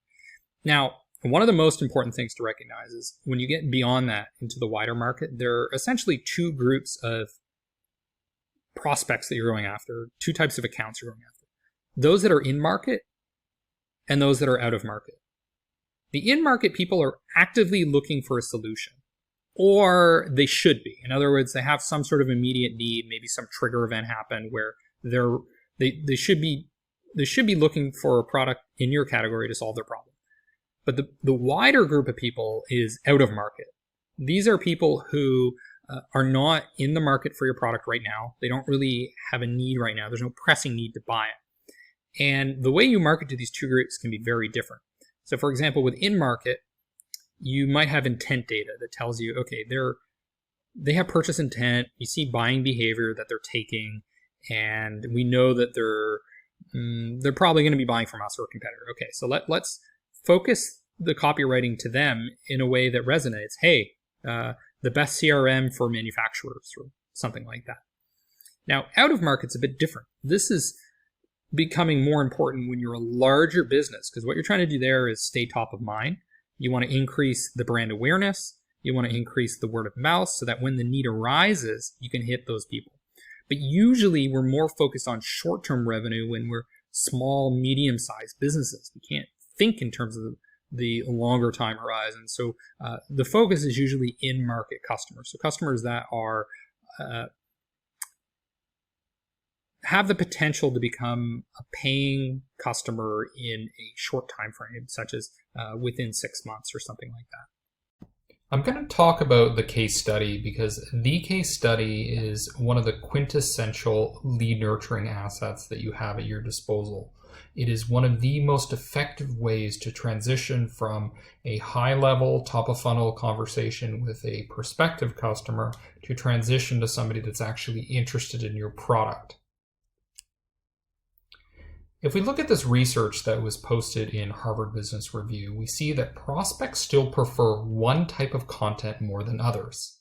And to quote this article, the tried and true case study is by far the content that prospects complete more than others. In our data, case studies have an 83% completion rate, orders of magnitude higher than other sales and marketing content provided during the buying journey. So what we see here is that case studies are what prospects want to consume, and they're helpful in pushing people further down into the buyer journey towards your product. So why are case studies so effective? Well, the main reason is because of one of the principles of persuasion from Dr. Cialdini, and it is consensus. Consensus is this idea that people like to do what other people do, and they believe in social proof. And the best form of social proof that we have here is to do a case study on a prototypical target customer, or a target customer that is aspirational to the prospect. So this builds a number of different influential aspects. So one, the person is more likely to like somebody that is similar to themselves. So if it's a case study about someone similar, then they're going to like them. There's also authority. So somebody who is in the same industry as the prospect is also a bit of an authority because they understand the technicalities of the business, whereas you, as a software marketer, you don't have that same authority. You haven't been in the trenches doing what the prospect has done. So there are a number of different components of persuasion that make case studies much more effective than other forms of marketing, such as advertising, which people have a hard time trusting because the social proof isn't necessarily the same, the likability is not the same, and the authority is more difficult to convey. Now, if we look at Spiro Marketing Group, this is one of the leading demand generation companies. They're in Silicon Valley, so there is a focus on software companies. They show that one of the leading assets for the middle of the funnel is the case study. Now, I actually believe case studies can be used throughout the funnel. I think they can be used to arm the sales team. I think they can be used to generate leads, depending on how they're written. So if a case study is written from a PR angle, like an exciting news article, and it's a little less focused on the product, then I believe it can be more top of funnel. But in general, we see case studies as this middle of funnel. It helps transition from marketing to from educational marketing to a more product-centric sales conversation. Now, here's an example of a case study that probably gets you excited as a SaaS person. So, case study interview, 40% MRR growth in 30 days. Now, what SaaS person does not want to hear that? So, Pedro here, another SaaS marketing consultant, is making a very short headline that promises a story about how this SaaS business is able to grow 40% in 30 days. So if you want to learn more, you watch the video. So the case study here is taking the form of a video. And what he's trying to do is segue from, this is the outcome that you want. I helped you get there. So let's start a conversation. One of the leading copywriters in the business-to-business space is Bob Bly, and Bob Bly has talked a lot about case studies. So I want to paraphrase some of the advice that he gives. If you want the full list, please go to his website. You can download his business-to-business marketing handbook, which is available for free. I'm just going to call out a few of the things that are important to recognize with case studies to serve as a starting guideline for you.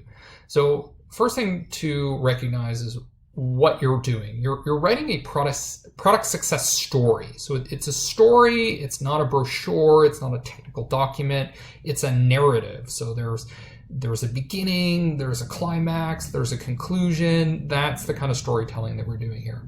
And the storytelling usually centers around solving a problem. So a problem that your target customers are trying to solve and that your product helps with. Typically, it's between 800 to 2,500 words. So case studies, they don't necessarily have to be that many words. They don't even have to be words. It could be a video. It could be a podcast interview. Case studies can be graphic emails. They can take various different types of media. All right, so what does a case study want to do? It wants the reader to desire to learn more about the product by requesting more detailed info. So it should get them intrigued, get them excited. It doesn't necessarily have to give them all the technical know-how, but it just has to entice them enough that, hey, these are the outcomes I desire. I want to learn more about how to do that. And the way that it's written, according to Bob, is as a magazine article. It's not too technical. This isn't a brochure. This isn't a technical demonstration. It's a story like you would see in a magazine about solving a problem. And what you want to do is show how the product works. So a lot of website content, landing pages, is going to talk about what the product is, what it does. But here's the opportunity to actually show how the product works, to see how the value happens in the context of a customer. Now, one of the big challenges with doing case studies is that it's difficult to get access to the customers. One way to do that is to go through the salespeople, because your sales reps have the relationship with the customer. So what you can do is incentivize the salespeople to engage with their customers. So one thing is you could give them a free trip, you could give them a free iPod, you can give them some sort of offer, because they're going to be focused on selling. They're not necessarily that interested in developing marketing communications. I would say in my experience that working with customer success is tremendously helpful with creating case studies in the SaaS space. Another important thing is that as you develop a case study, you want to get lots of quotations, because those can be used later as social proof on landing pages. They can be repurposed through emails, through PDFs, embedded in white papers. You're going to have lots of use for those quotations. There's also little tricks you can use. So for example, let's say the prospect isn't exactly saying what you want. Maybe there's a certain benefit you want to talk about, or you want to drive the conversation more towards your product instead of generalities. You can say, so you are saying that, and then you fill in the blank. And then if the customer responds in the affirmative, then you can attribute the quote to them, as long as they sign off on it. So we're not being deceptive here. We're just trying to get the right information out into the case study. The other thing is that it can be tricky to get quantitative outcomes. So something we know that is effective in business-to-business marketing is quantifying your outcomes. So number of hours saved, amount of money saved, the incremental revenue that your software was able to produce for the company. And the prospect may not have an exact figure, but you can kind of lead the question. So you can say something like, did it reduce energy consumption more than 10%? And then if they respond yes, then you could include that quantitative figure in your case study, which you can see in this SaaS example was very effective. It makes a promise that is very, very desirable and tangible. It's not just a vague, oh, things got better. No, they get better by 40%, or they got less worse by 10%. All right, some other guidelines from Bob Lies. He says there is this common structure that's used in case studies. He's saying you don't need to reinvent the wheel. You can just use this template. So number one, who is the customer? So you talk about who the customer is in the case study. What was the problem and how is it hurting the customer's business? So this is typically how a story narrative starts. There's kind of this is the current situation. Here's the problem. Oh, things are terrible. And then the hero comes and saves the day. And the hero in this case is your product. Okay, step 3, what solutions did they look at and ultimately reject, and why? So in the SaaS case, that might be getting an internal developer to build a solution. It might be going with a competing solution. It might be continuing with Excel spreadsheets, and then the customer can talk about why they rejected those options. Why did they choose our product as a solution? So this is going to be great social proof for why your product's great. Describe the implementation of the product. So this is important. People need to recognize that a lot of the cost with SaaS is not just paying for the subscription, it's the switching costs. It's, I have to take all my data from my current SaaS provider, or I need to get it from the CRM and import it. It just seems like a pain in the butt. So let's talk about implementation, how simple it is, and any problems that were overcome in the implementation process. How and where does the customer use the product? So let's show context. Perhaps it's a particular employee in the company that's using the software to help with accounting, or to help with fulfillment, or to help with calculating the efficiency of operations, something like that. What are the results and benefits they are getting? So this is the proof of outcomes that we want that could form the headline of this news flashy case study that we're doing. And would they recommend it to others and why? So getting that social endorsement should help tremendously with the case study. Okay, so to go through another example, we have subject line, one agency, another, get more clients on retainer. So SharpSpring is marketing the SaaS to agencies, and they're using a case study about Jen here, who grew her monthly revenue, which I assume was by using a retainer and also using this product. And the case study is just 2 minutes. So 2 minutes is a great length for a video. And it's what SharpSpring is trying to do is get people excited about the results through the case study and then ultimately segue the prospect into a demo request. So when you actually click the video, you're not able to play within the email client. Instead, you're brought to the SharpSpring page where you see the case study in video format. You have excellent social proof endorsements for the product, although I wouldn't say a 7.8 is that great. But nonetheless, they have a demo request right here. So what I love about this is they're always selling. They're not just writing case studies for the sake of case studies. They're writing case studies to generate MQLs, and that's what you should be doing.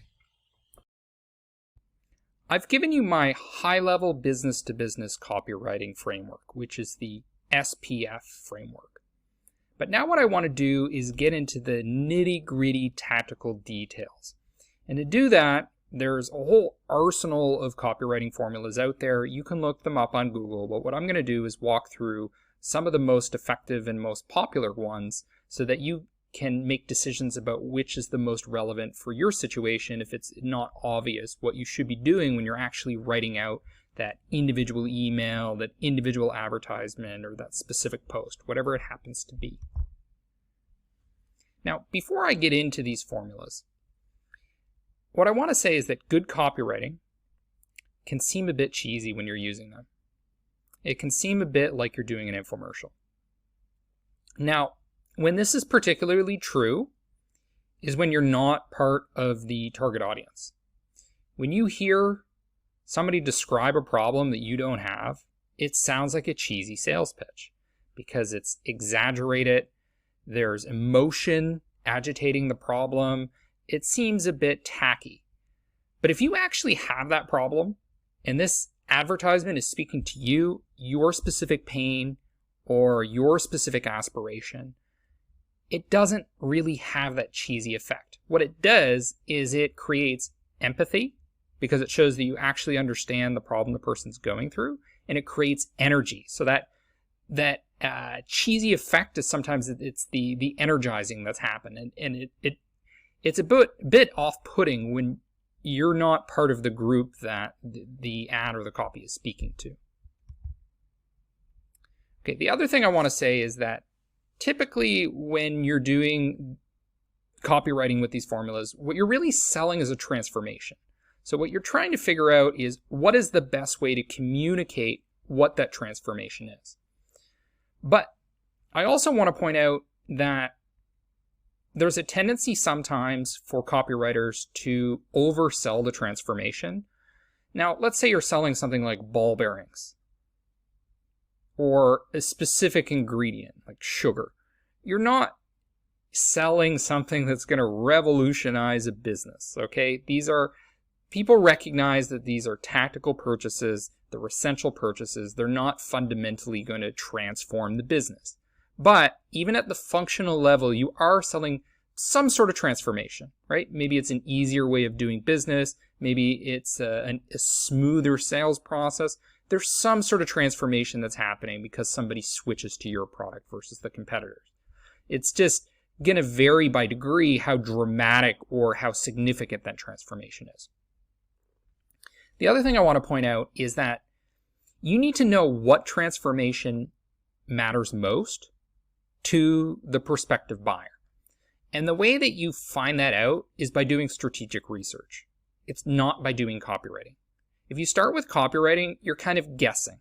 You're going to be like, oh, okay, well, they care about this particular benefit or this particular transformation that results from that benefit.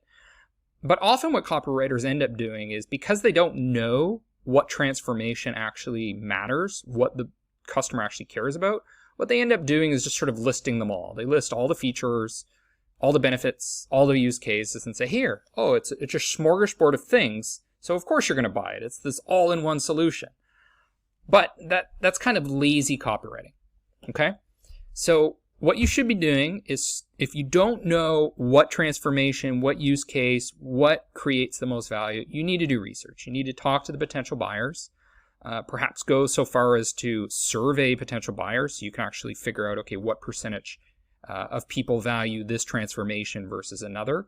And then what you can do is you can actually focus the copywriting around that particular transformation, whether it's an aspiration they're striving towards or just a specific problem they want solved.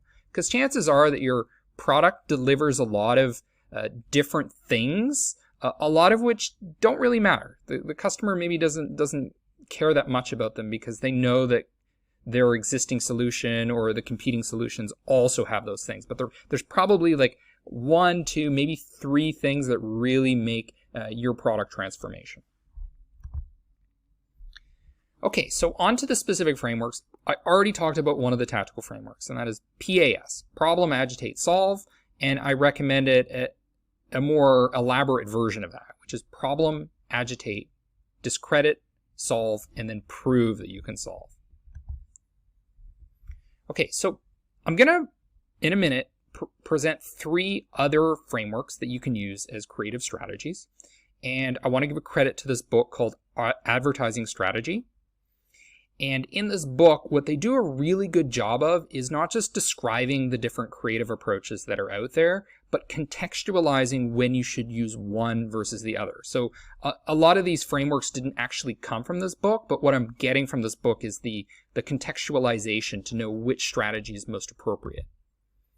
So the first approach, and I've reworded these a little bit, so it may not be exactly how advertising agencies and how this book describes it, but this is number one is probably the single most popular creative approach that people take with advertising, particularly when you're doing like big campaigns with big advertising companies.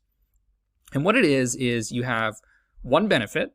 This is the main, it's called the big idea in Leo Burnett language, but I'm just calling it one benefit.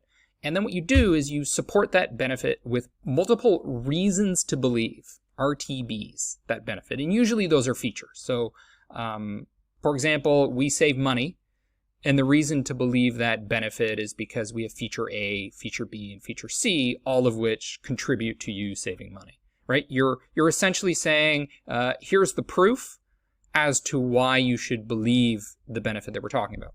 So when would you use this creative approach? Well, it's when the overriding value of your product is one benefit. And it may not just be the product that you're selling, it may be the offer. So your offer could be your demo, could be your consultation, and maybe there's one takeaway from that consultation or from that product. And here are a list of bullet points of reasons why you should believe that transformation will actually happen. You'll actually reap the benefits, reap that particular benefit. All right, now number 2 is essentially the reverse. It's like flipping number 1 upside down. Instead, what you have is one feature. So maybe you have some new invention that has this cool feature, and because you have that feature, there's all sorts of benefits that come from it. Now, this is where there's a bit of disjuncture between common marketing ethos, which is, oh, well, benefits matter more than features, so why are we leading with a feature? Well, it's not always true, right? If you have a highly innovative product that has a groundbreaking feature, then talk about the feature first. And I've run into the situation before too, where you get in the habit of talking so much about benefits, and then you run across a product where it's like, well, there are tons of benefits, but only one feature. Start with the feature, and then talk about the specific benefits that stem from it. Okay, and number 3 is storytelling narrative, where this is particularly effective when you have a complex value proposition that's very difficult to just boil down to one benefit, one feature. So the way you talk about the transformation that you bring customers is by telling a story. And it could be a case study.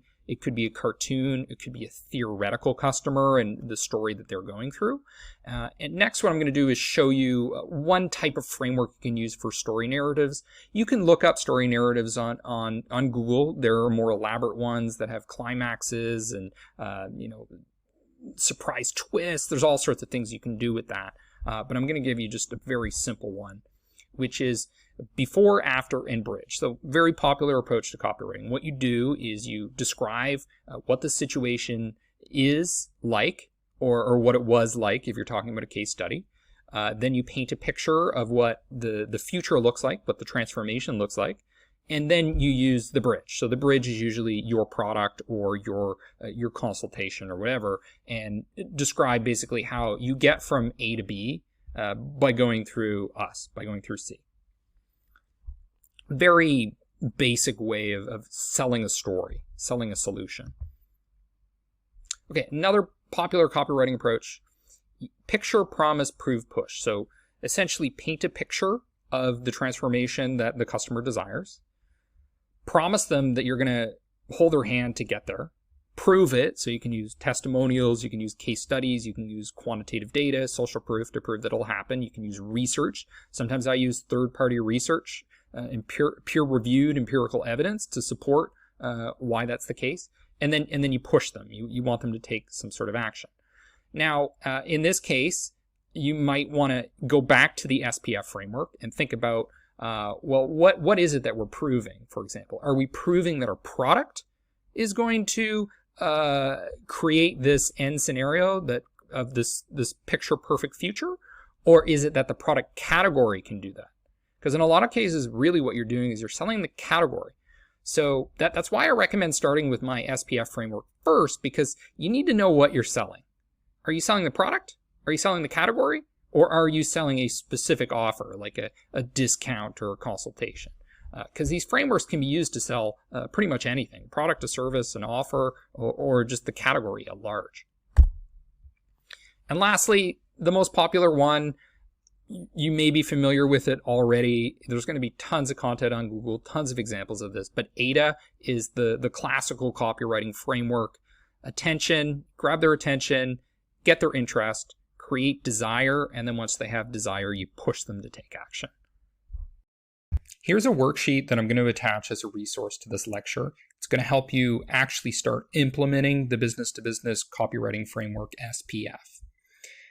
And as you can see on the first column here, I have the three components, the stages, psychology, and funnel.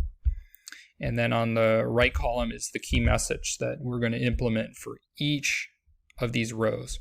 And what you're going to do is just dot down ideas that you have here for what the key message could be. And it may be some guesses. It may be something you need to get around to research later. You might have to go through your customer relationship management system, perhaps, to get a better idea. But let's just jot down some ideas in the beginning and then refine it later. So stages. This is about creating content based on the level of knowledge that the prospective customer has. So people that are problem unaware. What I'm going to do is just walk you through an example. What we're doing is we're selling dictation software to the medical industry. And an example of a key message for people that aren't even aware they have a problem is that typing medical records wastes 2 hours per day per doctor. Now, I don't know if that's true. I'm just sort of making up hypothetical examples. Basically, we're pointing out just how big this problem is and that it's not some small thing that you can ignore. Category unaware, so they're not aware of dictation as a category, or not well informed about it. Okay, it's not just that they have never heard of it, it's that they don't really know what it does or how it works. So the key message that we want to communicate there, whether it's in videos or social media or ads or emails, the medium doesn't really matter. The key message is dictation can cut your medical record in time in half. So that's what we're trying to prove. And we can do that by broadcasting a video that people do not need to sign up to see, or it could be a gated white paper. It could be all sorts of different things. Just don't get stuck on the idea that you need to capture leads at each of these stages. That's not what it's about. It's about education, not conversion. Okay, so product unaware, people that are not aware of your brand or your specific product. Here we're going to say, cut your medical record time in half with brand X. Something else you might want to say is that your brand is the number one choice or the default option or the only one that works with this practice management system that you have. Often it's focusing on what makes you different, but if they're not that familiar with the category, then you pretty much just take the same positioning as the product category. So whatever value all the products, including your competitors, provide may be the one that you highlight the most. Now, an important thing to note here is the difference between a strategic and a non-strategic purchase. So when you're selling a strategic product, what that means is that you help your customers differentiate their products to their customers. Okay, so them buying your product gives them differentiation. But lots of products out there are what we call non-strategic purchases, which means they buy your product, but you don't actually help them differentiate themselves. So ball bearings, for example, are a non-strategic purchase, right? It's just like an ingredient in your machine or just a necessary purchase. Ballpoint pens are not a differentiating thing when an office buys it. A live chat plugin on your website is usually not a strategic purchase. It helps with sales, it helps with the website experience, but it doesn't fundamentally differentiate one company buying a live chat versus another that goes with a different live chat. A strategic purchase is things where it makes a fundamental difference in the business. So for example, Amazon sellers, what makes Amazon sellers different? It's their portfolio of products. So if an Amazon seller buys a product that helps them choose what kind of portfolio of products to sell, then that product, an example is Jungle Scout, is a strategic purchase because it's a purchase that helps with differentiation. So when you're selling a non-strategic purchase, differentiation just doesn't really matter. Okay, if you're selling ball bearings or oil, commodities like that, you don't need to focus on why you're different from competitors. What you focus on instead in the messaging is things like how easy the sales process is, how we're going to give you the 24-hour support, we're going to give you free onboarding, we're going to help make this process as easy as possible with as many guarantees. Okay, it's not about emphasizing difference. Now, the other thing is that if there aren't a lot of players in your space and it's not super competitive, in those cases, differentiation matters less as well because prospective customers may not be comparing you to anyone. So those are just some big considerations when you're thinking about how you make people aware of your product. Make sure you understand the competitive landscape that you're participating in and whether you're a strategic purchase or not. Okay, next stage, product aware. An example here would be get a demo of brand X and receive a $50 Amazon gift card. So once somebody's aware of your product, then you can push them for special offers or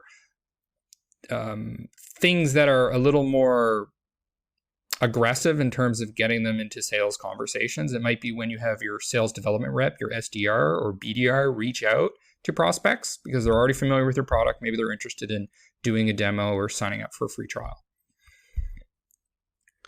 Now, moving on to psychology. Psychology in this case is about choosing words that will change people's minds. Reactance. An example would be having multiple calls to action.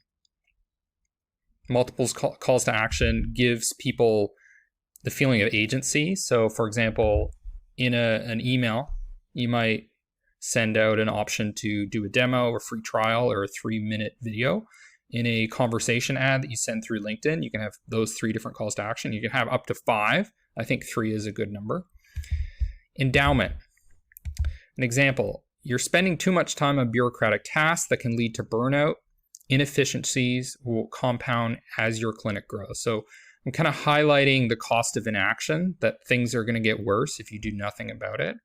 Now, keep in mind, when we're talking about key message, we don't necessarily mean headline. This is just the main thing we want to communicate. We can worry later about making it sound perfect, making it the right character length for the medium that we chose, like a specific ad type.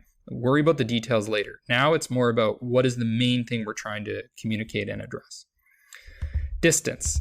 An example here would be just try one dictation, no email or credit card needed. So very low commitment, get results fast, quick wins. It's not about selling the whole product, it's just getting them to do one key action that shows value.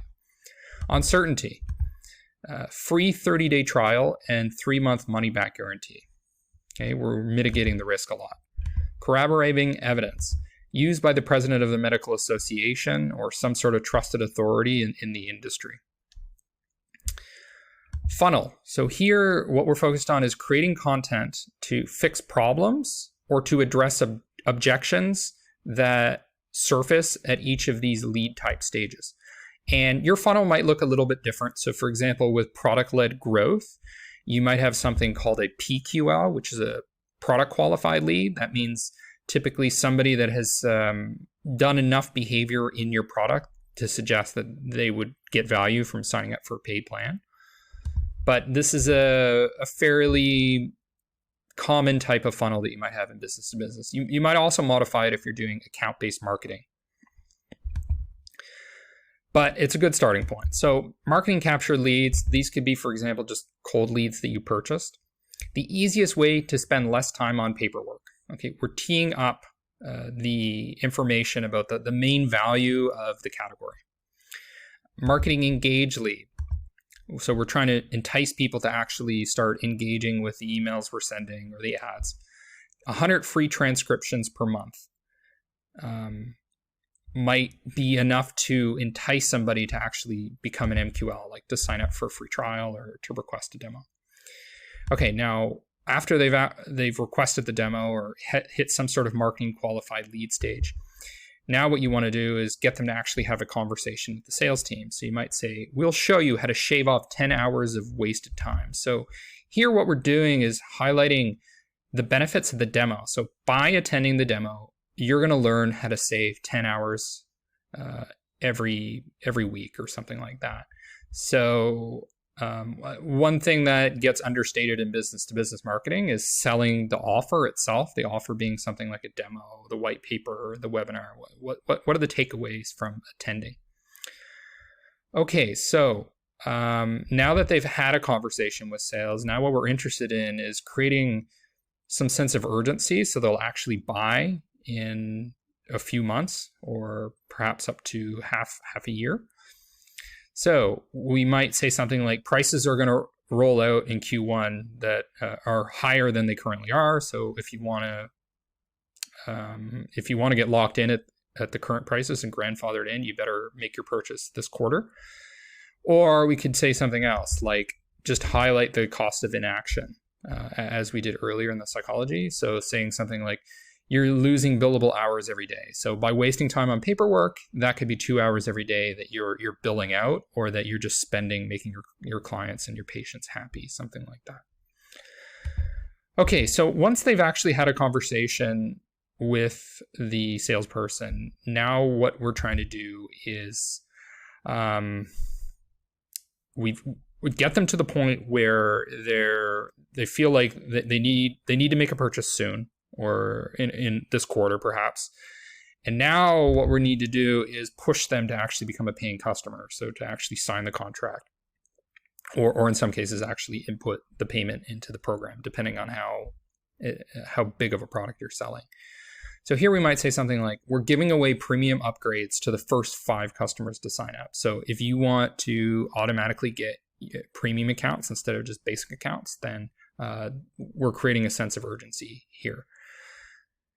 Now, depending on whether you're selling to large enterprises or small businesses is going to adjust how you approach this. So more kind of cheesy, gimmicky discounts like Act Now, that kind of stuff, that can work very well if you're selling to small businesses. If you're dealing with enterprises that have a lot more power and longer buying cycles, you trying to artificially create urgency is going to be less effective. And often the ways that you do it are not as gimmicky. It's more talking about what they're losing by not acting soon. And it doesn't come with any price concessions or anything. I mean, large companies are going to probably beat you down on price anyways, just because they have the power to do it. Okay, so now they're a customer. So you've created enough urgency to get them to pay. Now the thing is, how do you take those customers and get them to buy more, or in some cases just get them to remain loyal? Now, when they're loyal, or to maintain loyalty, what you might do is send like celebration emails, like you did 100 transactions this month. Congratulations, or congratulate them for becoming a super user, positive reinforcement, that kind of thing. But to actually get them to pay for something, you might say something like this, which would come from a case study. Company A shaved another hour per day with our optimization add-on. So, hey, maybe you should buy our optimization add-on. So I'm going to provide this with the right column empty so that you can fill it out yourself and get a bit of brainstorming going about how you can improve your content portfolio using the SPF framework. All right, let's talk about the key copywriting mistakes that business-to-business marketers make. The first is they don't use enough creativity and emotion. There's this assumption that business-to-business copywriting is just purely rational. It's just about the facts and the numbers. It's not true. The capacity to influence somebody in a business-to-business context does revolve around creativity and emotion. I would say that this is particularly true on the creative side when you're dealing with large businesses. And on the emotional side, probably matters more when you're dealing with small businesses. So going after the business owner who has a very personal vested interest. And those are just rough rules of thumb. But a good example of using creativity is Hewlett-Packard. So as your business-to-business company gets larger, you're going to start to want to do more brand marketing, more word-of-mouth style marketing, a little less on the direct response side. When you're a smaller business, it's more about offers, direct responses, lead generation, that sort of thing. So what Hewlett-Packard is doing in the enterprise space is marketing in a way where you would think it was Sesame Street, or you would think this is some sort of fun consumer product. It's actually a boring enterprise product, and they're saying tame the IT monster. So I'm just guessing here, but I assume that IT is like this monster, and that's how people describe it. It's this big, painful thing. I don't want to deal with it. It's a mess. It's a monster lurking in the corner. So they're appealing to that emotion, that pain that's associated with IT to help managers, help executives overcome it. And of course, the brand recall on something like this is going to be through the roof compared to any sort of generic, bland, unemotional, uncreative ad that most people would send out.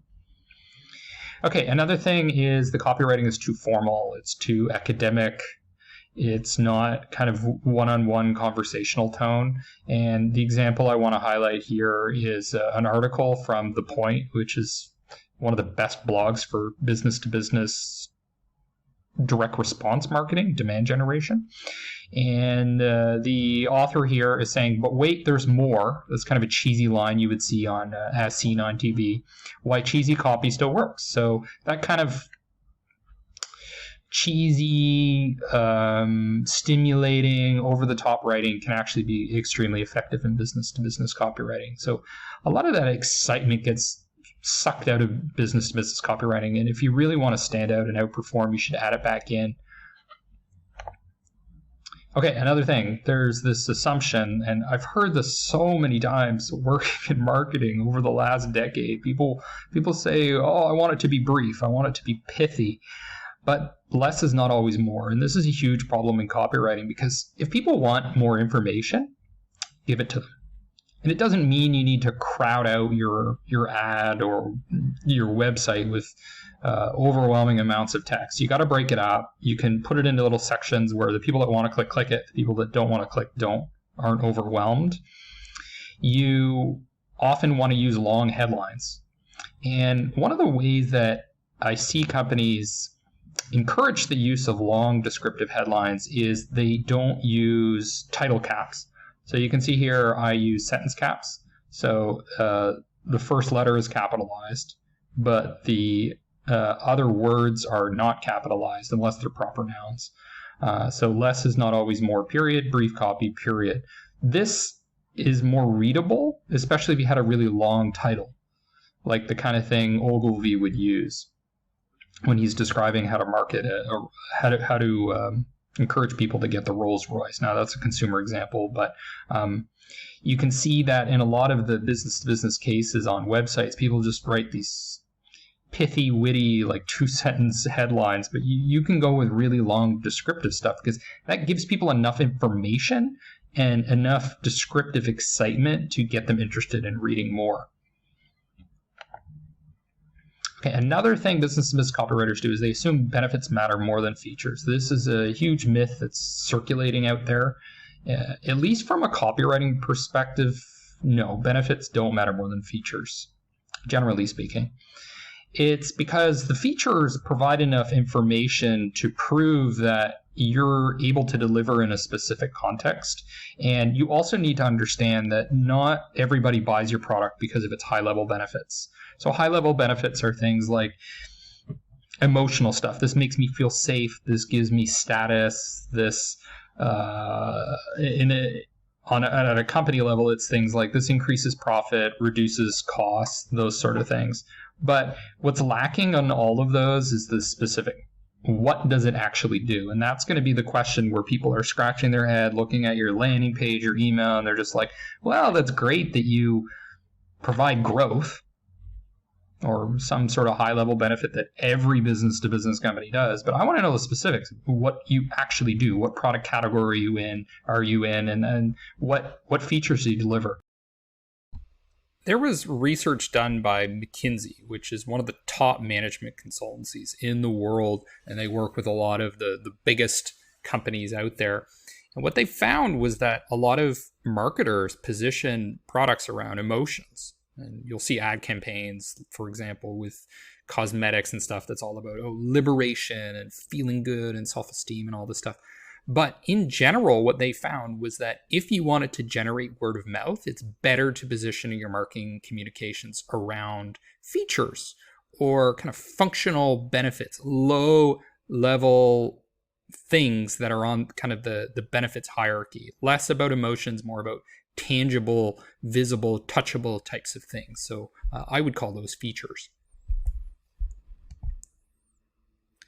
Okay, and one of the most common things you see, particularly with small businesses and maybe junior marketers, is just talking too much about yourself. It's not about you. It's about the customer and what the customer is going to get. So a common example of this is we're a family-owned business. So really, this is the symptom of a strategic problem. It's not so much a copywriting problem. It's you don't actually know how you create superior value. So family-owned business. Now, that matters in some cases, all right? So you run a Ukrainian restaurant and your family's from Ukraine. Okay, I get it. You being a family-owned restaurant kind of adds value there. But if I'm just looking to solve a problem, I don't really care that you're a family-owned business. Tell me why you're better at solving the problem than anyone else. And I don't care if it's a Fortune 500 company or family-owned business. Just tell me that you're the expert, you're the specialist. Another common thing is saying that you have 100 years of combined experience, which I find hilarious at companies because if you have 500 employees, then that's a lot of years of experience. So your years of experience, sometimes it's relevant.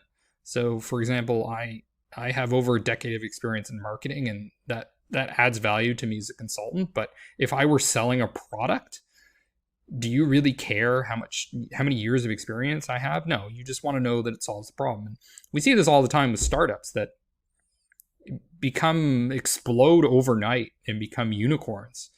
You know, the years of experience of that product doesn't matter. Does it solve a problem? Does it solve a pain that you have? Okay, now another problem is focusing too much on tofu and not enough on fruits. Okay, so what do I mean by tofu? Tofu is top of funnel. Okay, so way too much focus on let's generate just general awareness. Let's generate leads that are just email addresses. Who cares? What I want, especially at small businesses, is I want paying customers. So that means you need to create content, focus on copywriting that appeals to people when they're at the stage where they're ready to buy. And that often means you need to prioritize existing customers and how to upsell them, rather than just trying to get more people at the top of the funnel. Now, I would say as your company gets larger, maybe you're over $100 million in revenue, then you're probably focusing too much on the bottom of the funnel. Okay, you're focusing too much on direct response. You're focusing too much on lead generation. You need to be thinking longer term horizons, big partnerships, big brand awareness campaigns, things that have ROI over years instead of just within a matter of months. But in general, I think there's a little too much focus on the top of funnel in small companies, and in mid-sized companies, you can start to see a transition.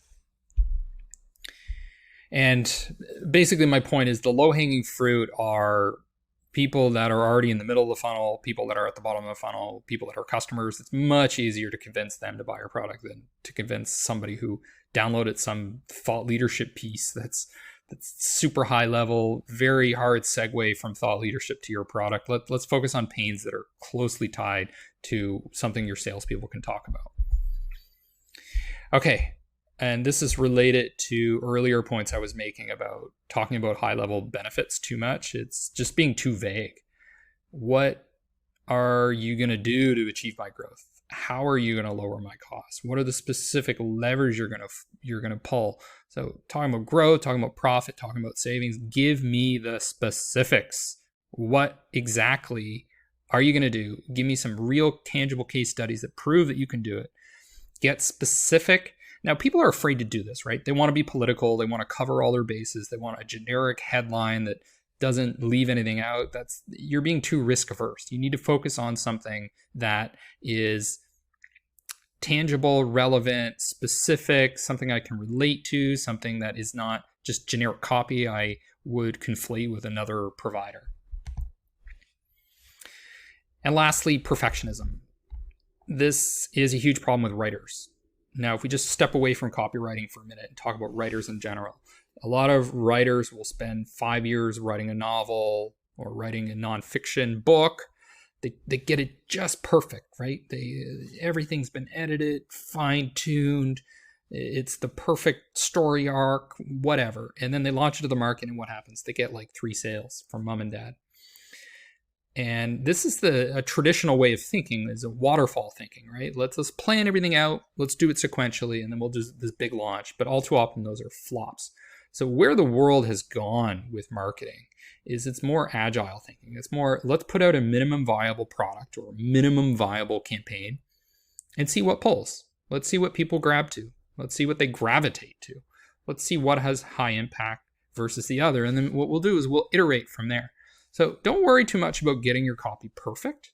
Now, you need to be more conservative when you're in large companies, because you're going to have to get your copy reviewed by a paralegal. You're going to have cross-departmental buy-in. You're going to have to get people in other countries on board. So, in a corporate environment, you have to be a little more careful. You don't need to be perfect. You can still test a few things out, but you need to be more considerate. Now, at small companies, you have nothing to lose. If you're not generating $5 million in revenue per year, it's like, man, just try everything.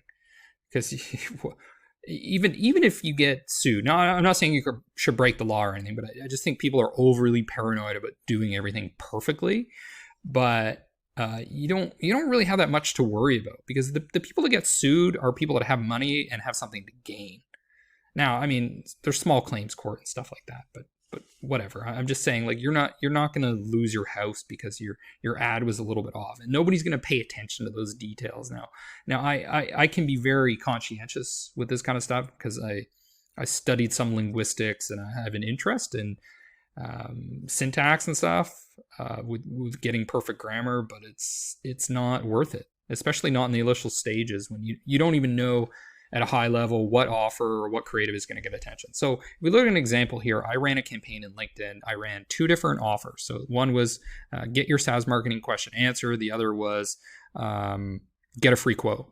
And the surprising thing was the get a free quote, which is a harder sell, something that would appeal to people that are further down in the funnel, outperformed, at least in terms of the cost per marketing qualified lead. So I got leads generate for $13 here and over $14 here.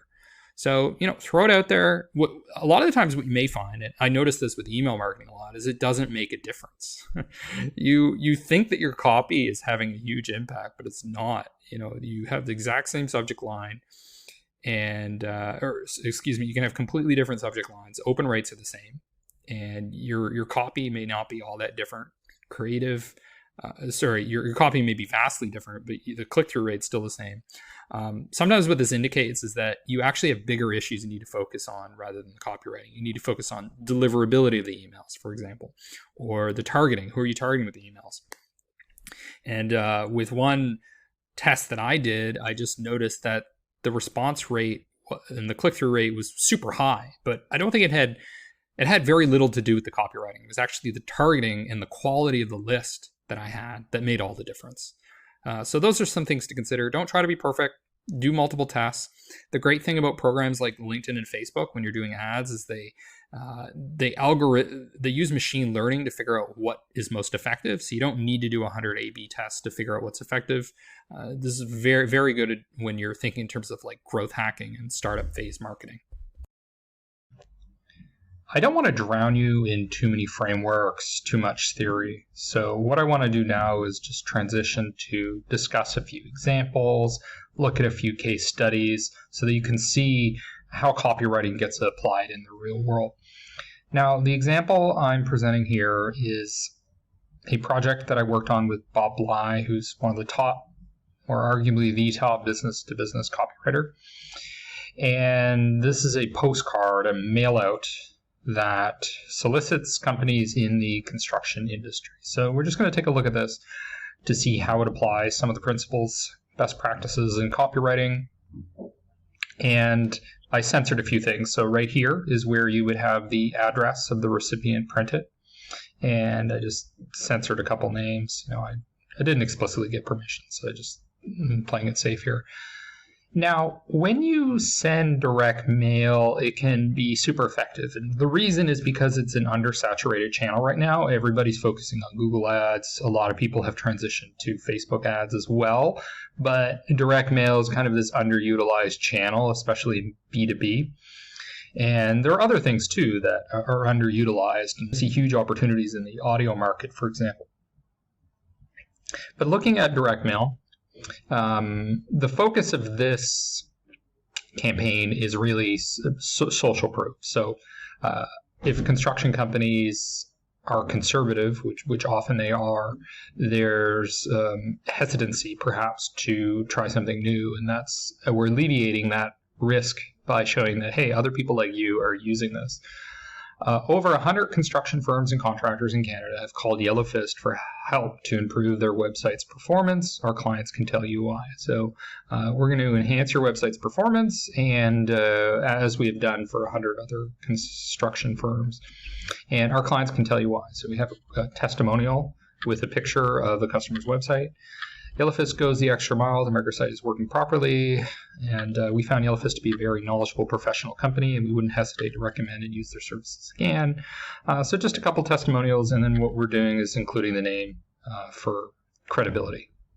So this association, construction companies might be familiar with it, and this is a drywall company with pictures of how nice the website is. And the focus here is on the offer, so a free no obligation estimate on building or revamping your website. And they also have the option of calling the number, and on the other side, they have the option of going to the website too.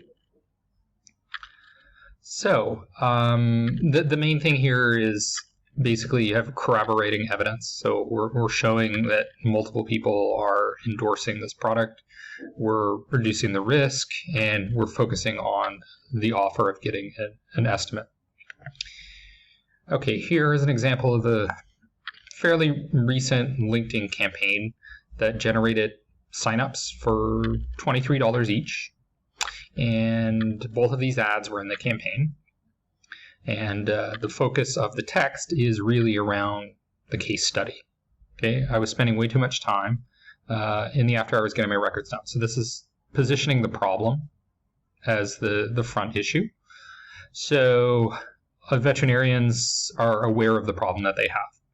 which is not having enough time, working late, spending a lot of time on tedious record keeping instead of serving clients and patients. So we're highlighting the problem. And then we're also saying that we're kind of just elaborating on what that problem is. So providing more details there.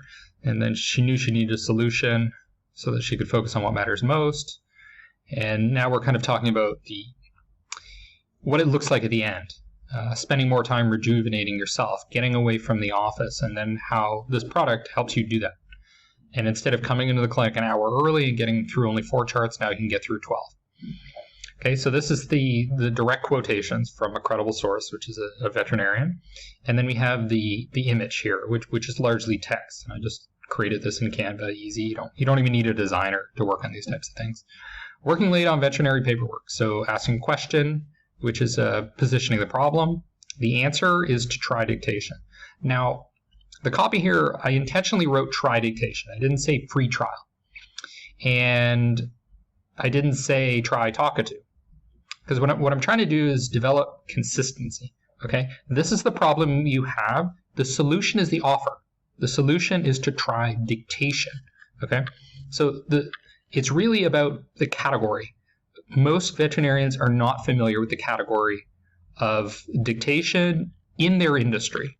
Okay, they know what dictation is. They know doctors use it, MD doctors, but not DVM doctors. So the messaging is a blend of, yes, you're familiar with the category, but did you know that this category applies to your industry? And then also just talking about Talkatoo itself.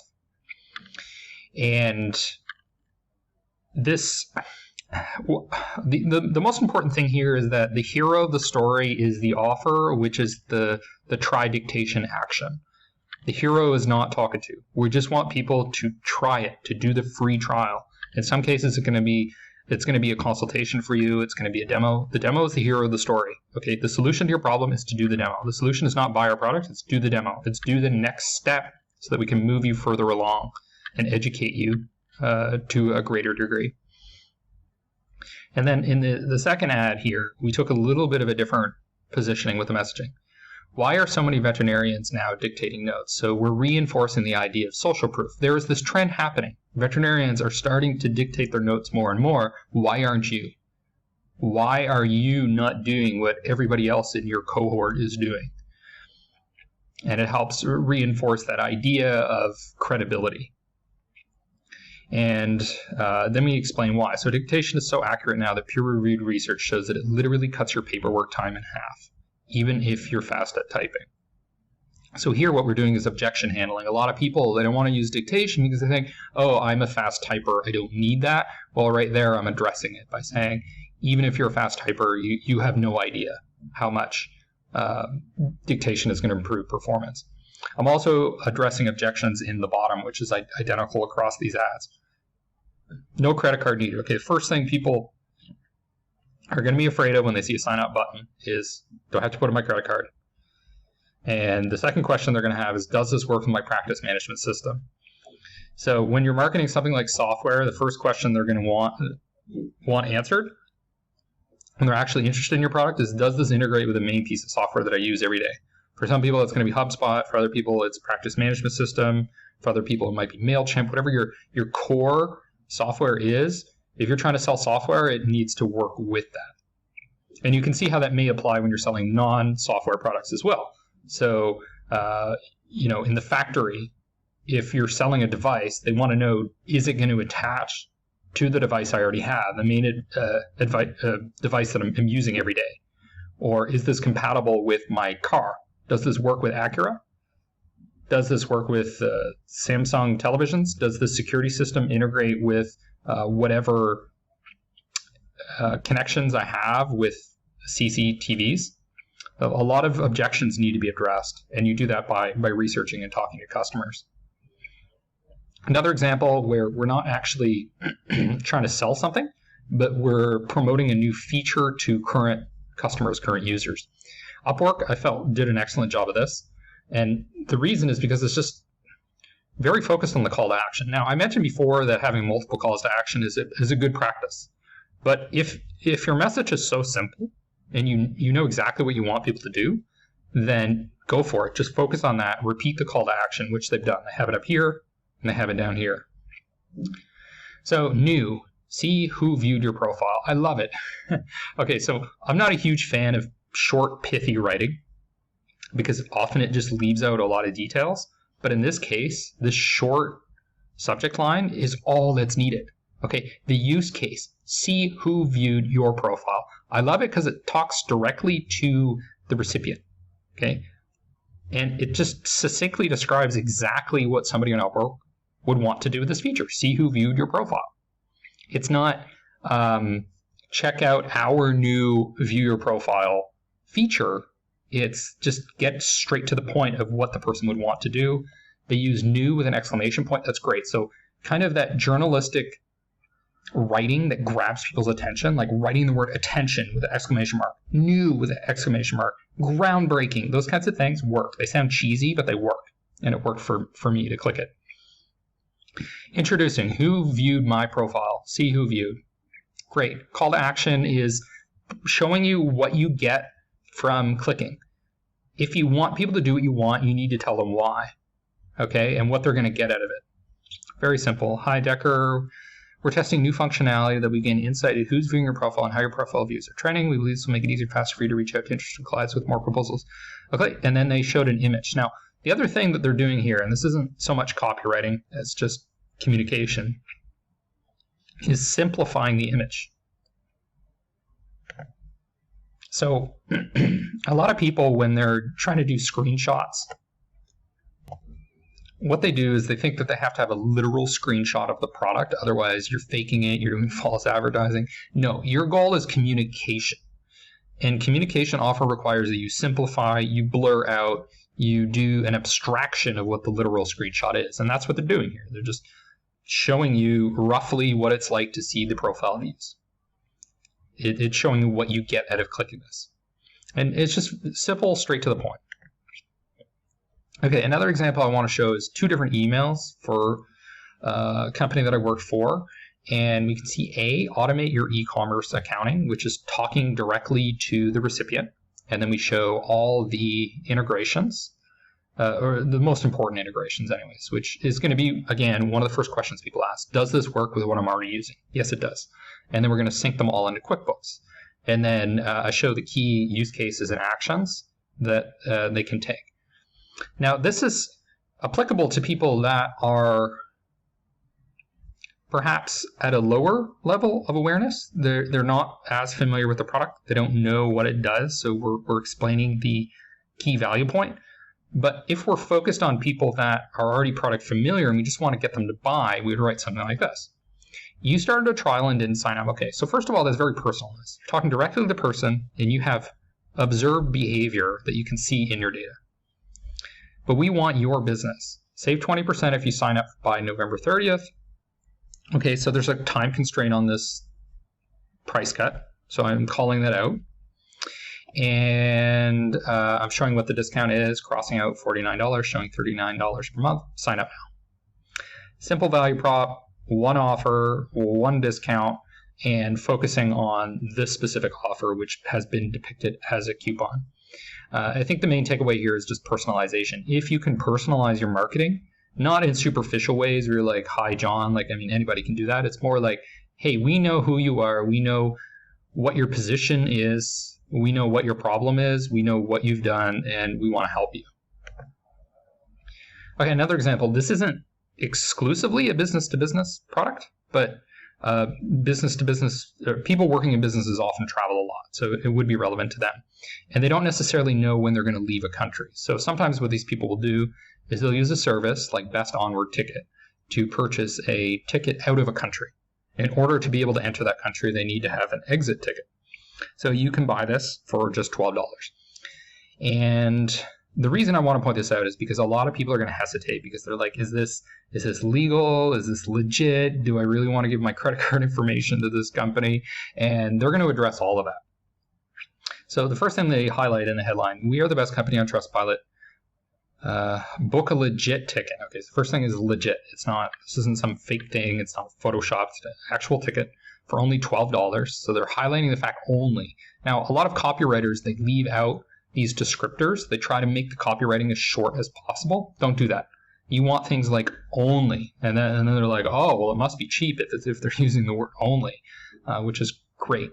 Our ticket is valid for 48 hours. Okay, so the second objection is how long is this going to last, right? Am I going to be able to have this, and is it going to expire when I get to the airport?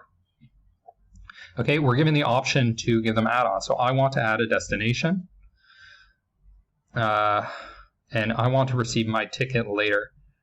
Okay, no delays, serve 24/7, non-refundable. Okay, honesty is also important in copywriting because otherwise what you're going to get is a high churn rate if you start using deceptive things. And it can be very expensive to serve customers that you've tricked into signing up, because then they're going to call support. Support's going to spend 15 minutes with them. So just be upfront, tell them what the conditions are. Okay, so still talking about the same case. We promise to email your ticket within 5 minutes. Okay, so if you're trying to catch a plane, you don't want to order something. You don't want to order this ticket and then only get it a day later, because you may be flying out tonight. So they make a promise, delivering it in 5 minutes, and they even highlight this. Okay, and we are working 24/7, so great. Even in a different time zone, I'm traveling, I can get this. I can be very confident I'm going to get it. And you can also extend it for 20 days if you want it to not expire so soon. And you can get access to support. So this is mitigating a lot of the concerns. It's also showing that they accept all the different payment types. So if I'm an international traveler, my only option may be to use PayPal if I don't have a credit card. Okay, and then there's more information on the website homepage, which operates essentially as a landing page. But the most important thing they're calling out here is 100% legal and safe, which is my biggest hesitation with using something like this. And our ticket is for proof of onward travel or visa application. So it's showing you that, hey, this is applicable to the exact use case that you want it for. I want to walk you through this research that I found on BuzzSumo, which shows what some of the most effective business-to-business headlines are. And a lot of it is based on data on what gets shared on LinkedIn. And then what I'm going to do is show you exactly how I apply this in an advertisement video that I'm running. So what we're going to take a look at is what headlines are most effective. So top 2-word phrases starting business-to-business headlines as measured by average LinkedIn shares. You can see that by far the leader is how to. So how to do something. And then the X number of things, X ways. So that would be like 3 ways to, 4 ways to, top 3 ways to solve a problem or whatever. Okay, we're going to go down here for looking at further data here.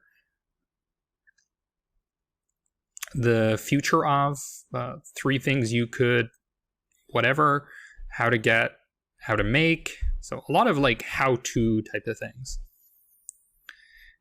Most engaging single words. The, how, why, Google.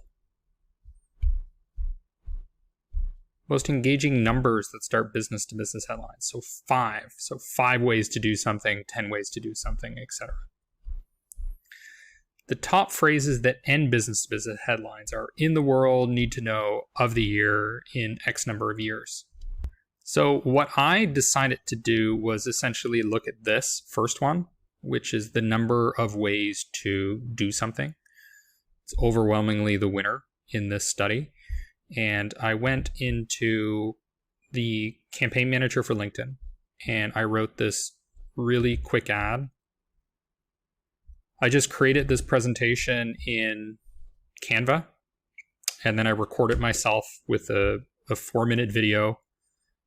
And I used some screen capture software to get that. And it's 15 ways. So using that template, X ways to get SaaS demo requests and customers, because I know that is something that SaaS companies want to be able to do. They want to be able to grow by getting more SaaS demo requests. Now, it may have been more effective if I had just included 5 or 10, but you'll see that it looks like they didn't even include 15 in the study. So we'll see how it performs. Now, if we look at how it's performing, I'm getting cost per view of about 7 cents. And as far as, so a view is just basically 2 seconds or 2 seconds of seeing the video or a click, which is a pretty low standard. So what I like to look at instead is how many people watched a quarter of the video, half the video, 3/4 of the video, or actually completed it. But in either case, we're looking at less than $1 per view for a very targeted audience. And this is so targeted, I actually imported 2 lists and didn't even expand those lists. So this is highly, highly focused. I just started the campaign and I already have 153 views for about $10. And what I'm planning to do is educate them using this video. And then what I will do is I will retarget them with another ad that's designed more for direct response to actually get them to buy a product or perhaps to sign up for something. But what you can do is you can use this kind of content marketing, more journalistic style when you're just trying to educate people about solving a problem, and then later use more sales-oriented copywriting to actually get them to take out their wallet. One of the most popular formulas for writing copy is the PAS formula, P-A-S. And there are a few reasons why this is particularly effective. The first is that it forces you to communicate the value proposition of your product. So if you don't really understand marketing strategy and you don't know why your product creates value, there's a tendency to talk about it in a way that is irrelevant to the customer. So you might highlight that your product looks really good, and they just don't care. They don't care that it looks good. That's something that they're not concerned with. So when you use the PAS formula, you're forced to see where the value is. And value very often is in solving problems. It's not always. Sometimes it's just a benefit, something that's gained. But it's pretty solid if you can position something as solving a problem. Now, the second reason it's particularly effective is because of the psychological principle we were talking about earlier in the course, which is endowment and loss aversion. So people are more interested in not losing what they already have than in gaining something new. So by framing things in terms of filling leaky holes or fixing problems that will prevent losses, then you're more likely to get the attention of the prospect. But I mean, there are nuanced cases. Sometimes building excitement for something new and as something you gain can work. But this is a more reliable formula. So let's start with what it is. The first step is problem. So you're going to discuss what that problem is. So you're losing 50% of your customers due to churn. You're overspending on lead, or your ball bearings are falling apart after 2 years of use. These are the kinds of things that are problems.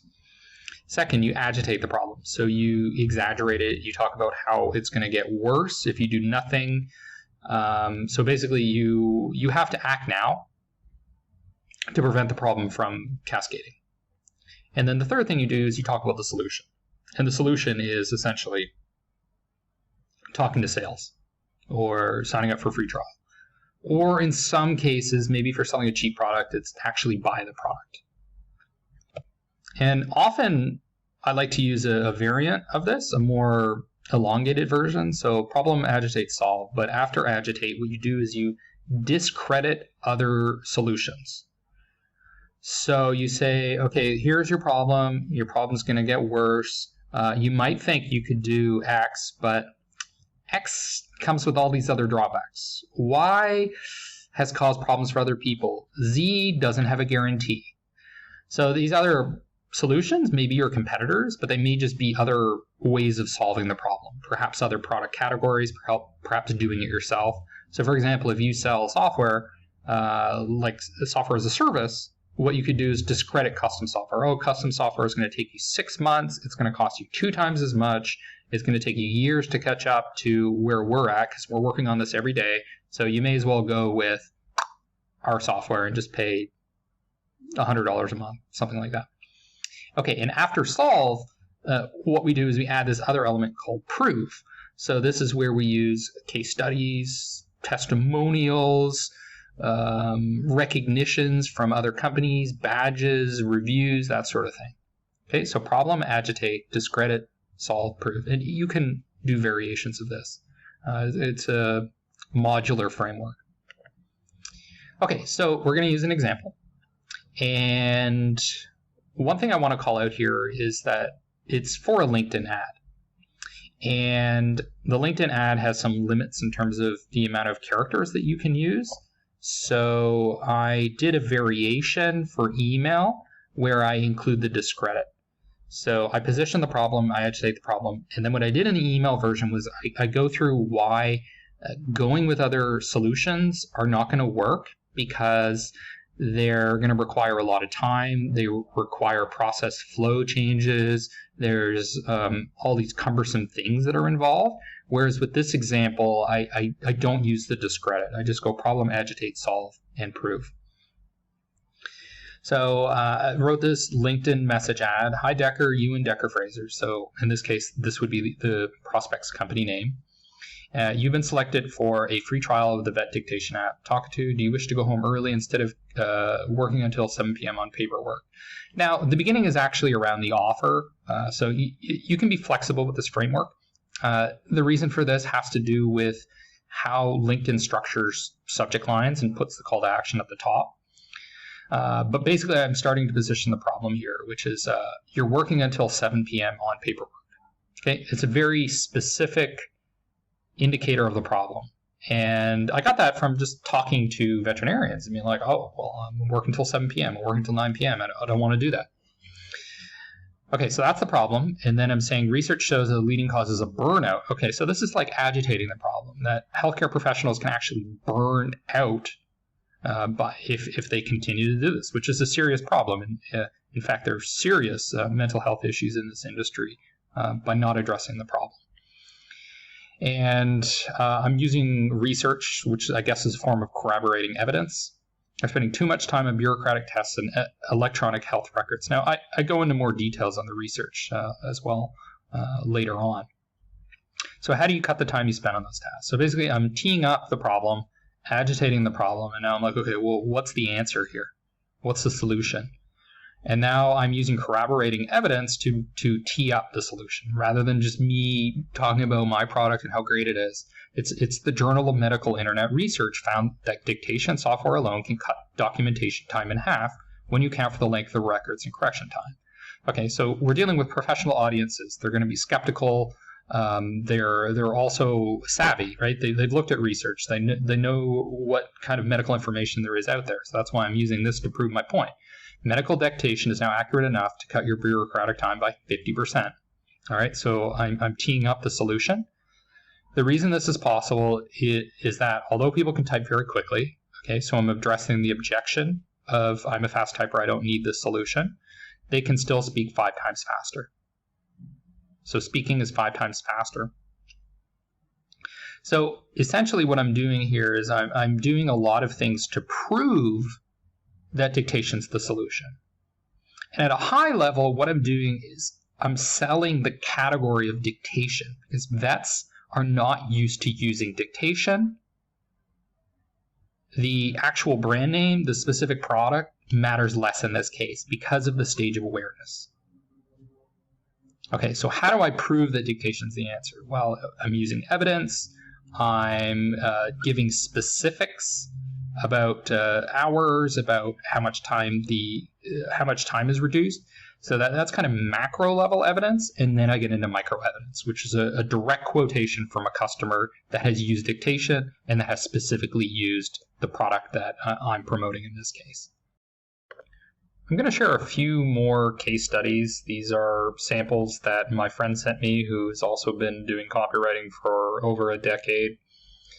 And what we have here is a subject line which says, can we help you cancel meetings? Save 60% on Cloud App Pro.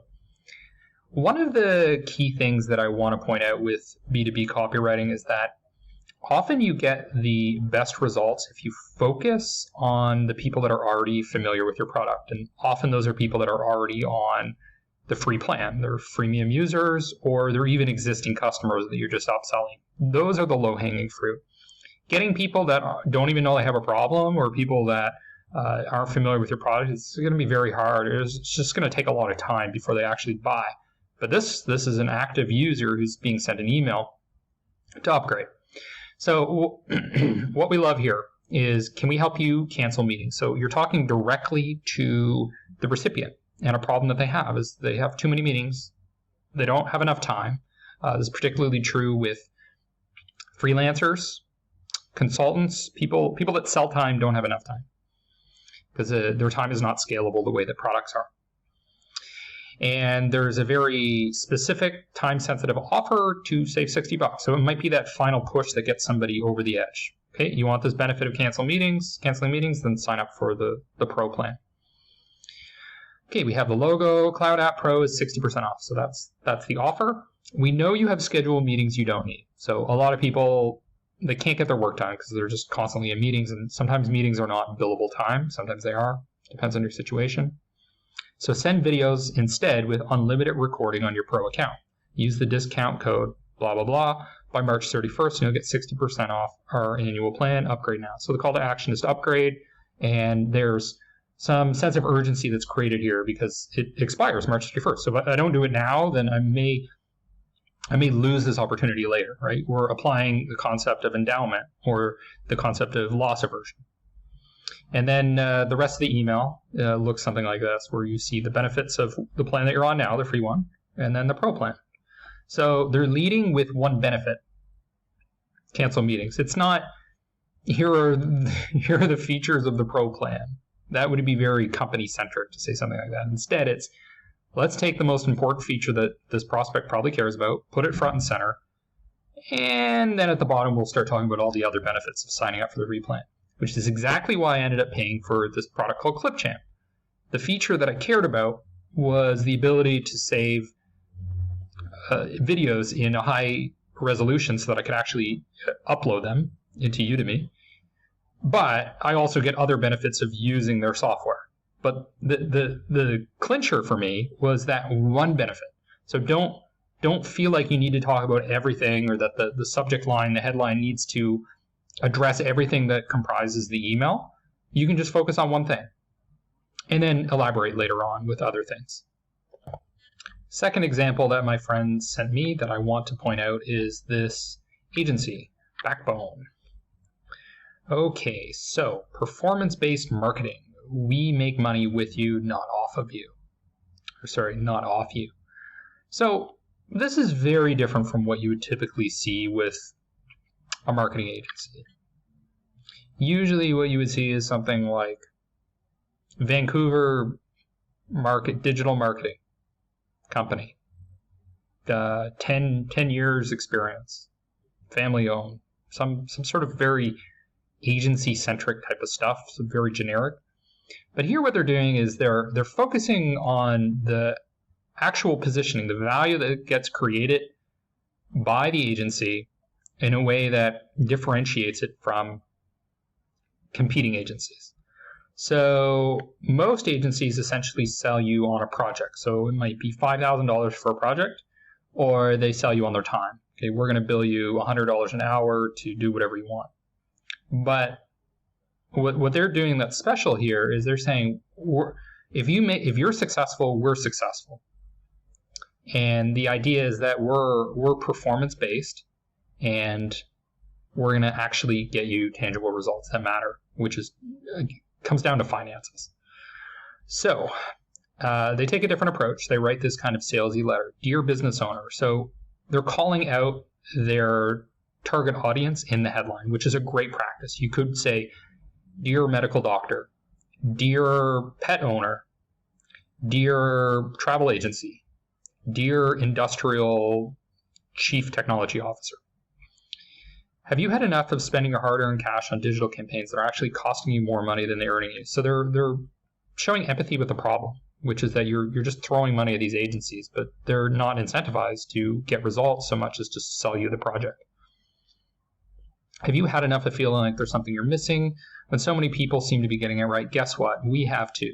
So it's very kind of casual tone. You're talking directly to somebody in a conversational way. It's not super professional and formal. Okay, and we have proven strategy. So they're teeing up the solution and they're saying that it's proven. And then I imagine they're going to give proof. In just the last 12 months, we've generated over 20 million in business for our clients. Wow. Okay, so there's some actual evidence there. And that's one of the things business-to-business copywriters are missing a lot of the time is, where's the proof? Where's the evidence? You say you can do all these things, but show me. Show me the tangible outcomes. Most of the clients we work with have doubled their revenue with profitable advertising, and in some cases are actually spending less than they were before, right? Crazy, right? Notice this casual tone. Who in business to business would be bold enough to do that? Well, a great copywriter would be.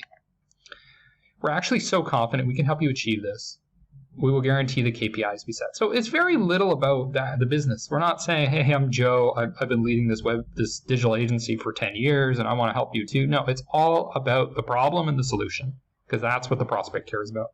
And then they're guaranteeing it. Okay, so they're addressing one of the key objections people are going to have is like, well, you can't guarantee that I'm going to get results.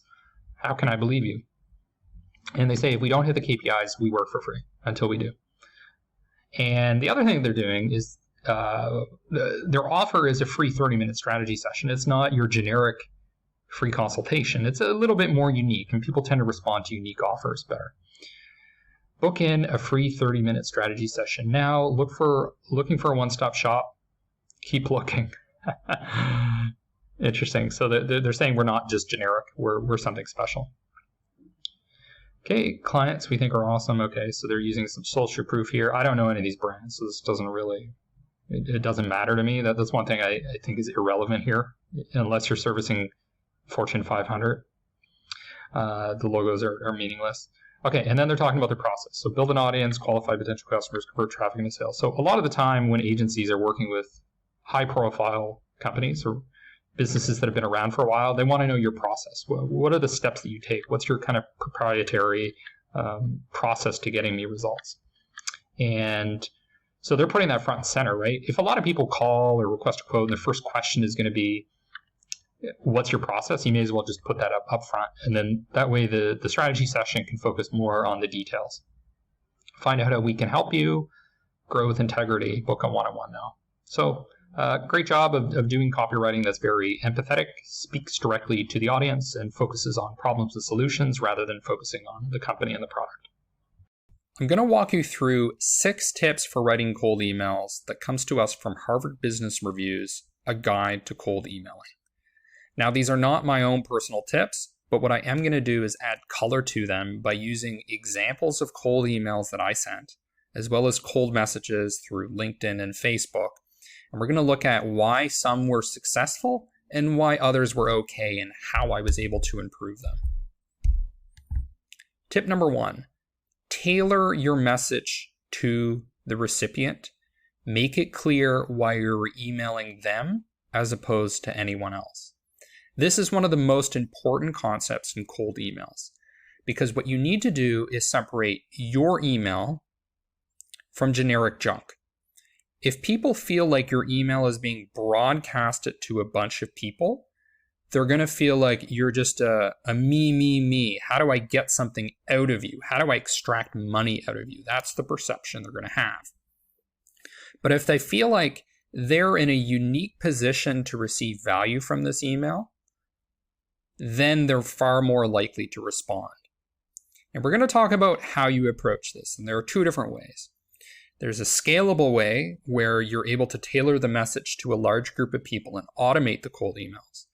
And then there's the manual way, which is where you actually go in and write from scratch an email to that individual. So we're going to start by looking at the scalable way. Now, I use this program called Lemlist. It's a cold email tool. I recommend it if you aren't already using something, but there are lots of good cold email systems out there. And what I did was I set up a series of emails. So I had a step 1 email, and then there was a delay of 5 days, and then a step 2 email. And one of the things that I really want to point out here is the difference in performance. Now, take this with a grain of salt. This wasn't a huge campaign. Some of them I was sending to thousands of people, but this was just to 25 highly influential people. And you'll see that just by sending one follow-up email, the reply rate jumped from 16% to 20%. and the open rate went from 24% to 36%. In some cases, when I'm going after highly influential people, I can send follow-up emails upwards of, say, 10. If you're doing a long lead nurturing program, you might even have 12 months worth of emails if you have the capacity to write that sort of thing. But in cases like that, where you're sending tons and tons of follow-up emails, these delays will probably need to be longer. So even though you may be sending one email a week, eventually you're probably just going to want to send one every 2 weeks or even every month. So you can modify these. The other thing I want to point out here is that there was a third email, but it didn't add much value. It was actually just the single follow-up increased the performance. All right, so back to the point I was making about tailoring your ads to specific people. So there are two important ways how this is tailored. So the first is just first name, curly brackets. That was the subject line. It's also the subject line of the follow-up email. One thing that I want to point out is that subject lines are far less important than people realize. You can have the exact same subject line and vastly different open rates. Because open rates, and we'll talk about this later, have a lot to do with deliverability, whether the bots perceive your email, and that means like your body email, as junk or not. Subject line, not really the variable determining open rates as much as you might think, as much as I used to think. So, okay, so I'm personalizing with the name. All right, I mean, a lot of people do that. Sometimes people know that it's still automated. The important tailoring that's happening here is this. CVPMs. Now, it doesn't really matter what this is, right? It's some designation that I'm only sending this email to. It's only people that have this designation. Now, this could be, in your case, it might be CTOs, it might be people that have a specific license, it might be people that belong to some special organization. The point here is you've been certified in this, that's why you're receiving this email, and that's why 20% of people are actually replying to the email instead of perceiving it as just generic junk mail. Other thing you can do is you can test. So you can do A/B tests with programs like this and determine what kind of tailoring is most effective or not. Like, hey, I found you from blah, blah, blah. Maybe you're interested in getting a free account. Also note the tone of voice that I have in this. It's personalized, it has enthusiasm. Please let me know when I'll set up your account. So it's not get a free account. It's going to be thrown in this black box where some engineer or somebody will set you up the account. It's I personally will set up your account. So in that case, I'm tailoring it in such a way that I want them to reply, right? I want a higher reply rate. In some cases, with cold emails, you actually don't want them to reply. What you want them to do is click your email to get more information, because you know they're not ready to have a conversation with you, and maybe you don't even want to spend your time having a conversation until they're more informed. So in cases like that, word the email accordingly. Do you want them to reply or do you want them to click? Because that can be very different. Okay, so this is what the second email looked like. Again, subject line is just first name. Hey, first name, I was just wondering if you were interested. I'm setting up CVMPs with free 6-month licenses. Just let me know. Exclamation point. Again, just reply to me and I'll set it up for you. This, on the other hand, is one where I'm not sending the email to a group of people. In fact, it's not even email. It's a LinkedIn message. I manually went in, found a specific influential person that I really wanted to check out this product. And I said, hi, put in the person's name. I found you while researching the more influential YouTubers regarding Shopify. I'd like to offer you a perpetually free account. Now, in your case, it might be a 1-month free trial. You might be offering a demo. You might be offering some special incentive. It doesn't have to be a perpetually free account. It doesn't have to be a 6-month account. It's whatever gets your foot in the door in a way that is honest and meaningful. I'd like to offer you this account to use this product for blah, blah, blah, and then see how we can work together. Okay, so this message worked. And the reason it worked is because it's tailored. It says, I was looking for influential YouTubers regarding Shopify. Oh, I'm an influential YouTuber regarding Shopify. This message is for me. It's not generic spam. This person is not just trying to get something out of everyone and anyone, right? This is having a bit of a meaningful conversation, and that's why it worked. Now, this example was me trying to send to a group of influential people. Open rates around close to 50%, which was good. 8% click, 4% reply. Okay, so performance is okay, right? Nothing great. And it's pretty much taking the same approach as I did with the other one. I'm giving away 25 free license to certain VIPs in this specific industry. If you're interested, please let me know and I'll set up your account. So I think one of the challenges here is when you're going after people that are very, very influential, very, very busy, sometimes a more personalized approach is going to make sure you get through. And the way that I did that was I actually went to the website for the number one most influential person in this industry in the United States. Okay, one of the biggest brands in the industry. And all I did was I submitted a form. So that's why the formatting is all messed up here. You see this apostrophe as the 3 slashes? That's because I didn't actually email. I sent a submission form on their website to make sure it actually went through. So that's one way to get around loopholes in terms of deliverability. And I just said, hi, first name. I'd like to give you a perpetually free account to use this industry-specific product. Please let me know if you're interested. I'll set it up with a temporary password. Thank you, smiley face. So personalized, one-to-one conversation. I actually didn't do a lot of tailoring. And here's why, okay? If you were applying to Harvard, do you need to say why you want to go to Harvard? Not really, right? They're the number one brand in education. So it's kind of like, who wouldn't want to go to Harvard, right? They know you want to go to Harvard. Okay, you need to prove that you have something valuable. So I think this is similar to the situation here, right? This is the number one, she's the number one brand in this industry. And all I really need to do is call out that industry, and then she knows why it's for her, right? If they're that big, they're not going to worry that you're just some generic spam thing, especially when I'm taking kind of a short personalized approach and I'm using smiley faces. And that's what it is. I want to have a personal conversation with her. There's nothing dishonest. There's nothing deceptive here. I'm not throwing out a whole bunch of bullet points trying to sell my product. No, I really want this highly influential person to check it out. So that's why I'm saying I'm going to set you up with the password, and it worked. Extremely effective, just sending a little email submission form like that. So next we'll move on to tip number 2. Tip number 2, validate yourself. Now in a minute, what I'm going to do is show you a very successful cold email I sent where I was able to immediately get a meeting booked with the CEO of a very successful company with no follow-ups, and the email almost completely sold the meeting.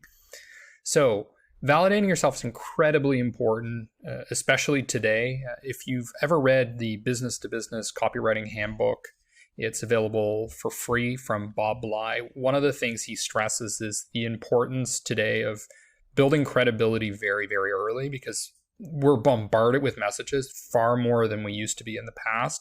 So establishing credibility initially is going to help you separate yourself from all the spam that's out there and show that you're somebody worth listening to. So if we look at the Harvard Business Review, what specifically are we talking about? Well, we have to answer the question, why are you credible and why are you trustable? And hopefully there's something unique about you that puts you in a unique position to provide value to that person based on your experience, your credentials, some sort of social proof or recognition, something like that. So the easiest way to do this, but it's also more labor intensive, is if you have a mutual connection, you can say something like, hey, I know you worked with Bill, he suggested I reach out to you. Okay, great way to actually get a response. Somebody's probably guaranteed to respond to you if you can work through a mutual connection like that. Another thing is to stress something that you have in common. So for example, if you're a consultant in this space and that person is also a consultant in this space, maybe you both work in the same volunteer organization, something like that. The other thing you can do is just leverage your own status. So your status being that you're a doctor, that you're licensed, that you published a book, that you run a podcast. If you have nothing, you can create one of these, right? You could publish a book that's 40,000 words. You could set up a podcast. Lots of people do this. It creates the aura of status, even if it's not something that took you 5 years to get a PhD in, something like that. So let's move on. This is a cold email I sent out, and here's how I did it. I purchased a list of about 7,000 contacts that I imported into Lemlist. I sent this email out. Now, just to be transparent, a lot of people responded and they said, unsubscribe, not interested.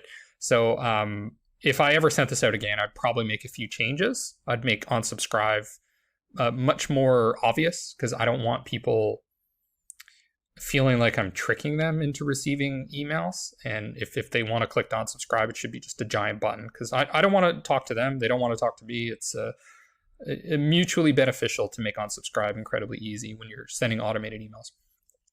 But in this case, I sent it out, and this company that had, I think, $30 million in venture capital, very successful startup. The CEO wrote me back immediately based on one email, and CC'd a whole bunch of his team, and basically just said, I want a meeting. I want a meeting right away. So then I had a meeting out of that. So what I had here, subject line was ideas and feedback for, and then this is just populated with the company name. So earlier I was showing how the subject line was first name. Here it's a company name. I'm interested to hear what you have to say. Admin and this person will set up a meeting between you and people copied here and me. Thanks. Okay, so he's very interested. So what I said was hi, and I had his first name. I'm reaching out because I thought you might want some free advice on generating demo requests, free trials, and paying customers. So I'm saying that I'm providing free value on doing these critical things, which is what a lot of SaaS companies want, right? They want more demo requests, they want free trials and paying customers. So it's less about what I do and more about what you want. But the main takeaway from this is not that. It's more my credibility. I'm a SaaS marketer with 10 years experience, ranging from a Google-backed startup to the Fortune 100. Are there any marketing challenges you'd like to get advice on? So I'm stressing, I worked in the Fortune 100. I work for a Google-backed startup. I have 10 years experience. I am an expert. So I'm hitting credibility in multiple different ways in just a 2-sentence email or 2-line email. Also, MBA from Kellogg, okay, another source of credibility. I have my LinkedIn you can check out if you want to validate any of this. I have that I'm an expert in your industry, and then that I also published a book. So I mean, I kind of went overboard here, right? I got the school brand name, I got the book, I got the expertise, I got the experience, I got some brand names I'm pulling up here like Google and, well, I guess Fortune 100, it's kind of a brand name too. So, I mean, you don't need to do that much, but you can see how by giving myself credibility, somebody's not just going to write this off as I'm just a generic salesperson or business development person that's trying to bombard the market. Now, if you are like a junior level BDR, SDR, AE that's doing this kind of thing, you can build credibility because you have narrow industry expertise. You have value that you can provide to them. Hey, I've worked with 5 other manufacturing companies to help them shave 10% off their cost of goods sold. I can help you too, right? So just because you haven't published a book, maybe you don't want to, or just because you haven't gone to a fancy school because it's too expensive, there are other ways, other more valuable ways, in fact, to show that you have validity, to establish credibility up front. And I think this is a perfect example of where the cold email itself, done in a scalable, automated way, can get you meetings with high value prospects. Okay, it's not always true that you need to send 100 follow-ups, and it's not always true that you need a high degree of personalization. There's ways to do a little bit as long as you establish enough credibility to have people actually listen to what you have to say. Tip number 3, take away a pain or give them something valuable. Now, one of the things that I want you to consider is not just the pain or the problem that your product solves or your service, but also your offer specifically. So your offer might be a free consultation or a free quote or a free trial. So what I would try to do if you really want improved response rates and click-through rates and scheduling rates is focus on the offer itself and the benefits of the offer and what pains they're going to walk away with solutions for by having a conversation with you or whatever it is that your call to action is. So really this is about the fundamentals of marketing, is what value are you providing? It's one thing to talk about you and how you want to have a quick 15-minute chat. And I really don't like getting those messages from people. It's a huge turnoff. It's less about you and more about what is the value for them. And usually the value is you take away some problem they have. Ideally, it's some red hot pain that you're going to solve. Now, sometimes it's something they gain. Okay. And there are different types of things that people can gain. One are special incentives that I'm going to talk about in a second. And then the other is just the benefits of what your product does or what your demo consultation will offer. So let's go through some examples. Now, I mentioned special incentives. So the author's saying that giving somebody a gift card is not something that he recommends because he received one and he didn't really like it. But in general, he likes the idea of offering them something.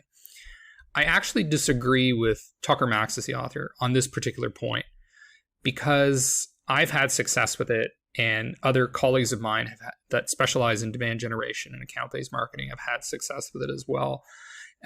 So I'm going to give you one example. Now, I wasn't actually trying to sell something in this particular case. I was just helping this health clinic try to get input for research. I was doing some consulting for them. And I ran a test with 2 different emails. And one email was appealing to their selflessness, saying, we want your input. We would appreciate it. And then the other was just offering them a Starbucks gift card. And the Starbucks gift card email performed far better because I focused on the offer, the special incentive, what you get out of the email. And marketers and salespeople have this problem all the time when they're trying to get feedback or responses from people, especially for things like research. People just don't respond. It's because you're disrespecting their time.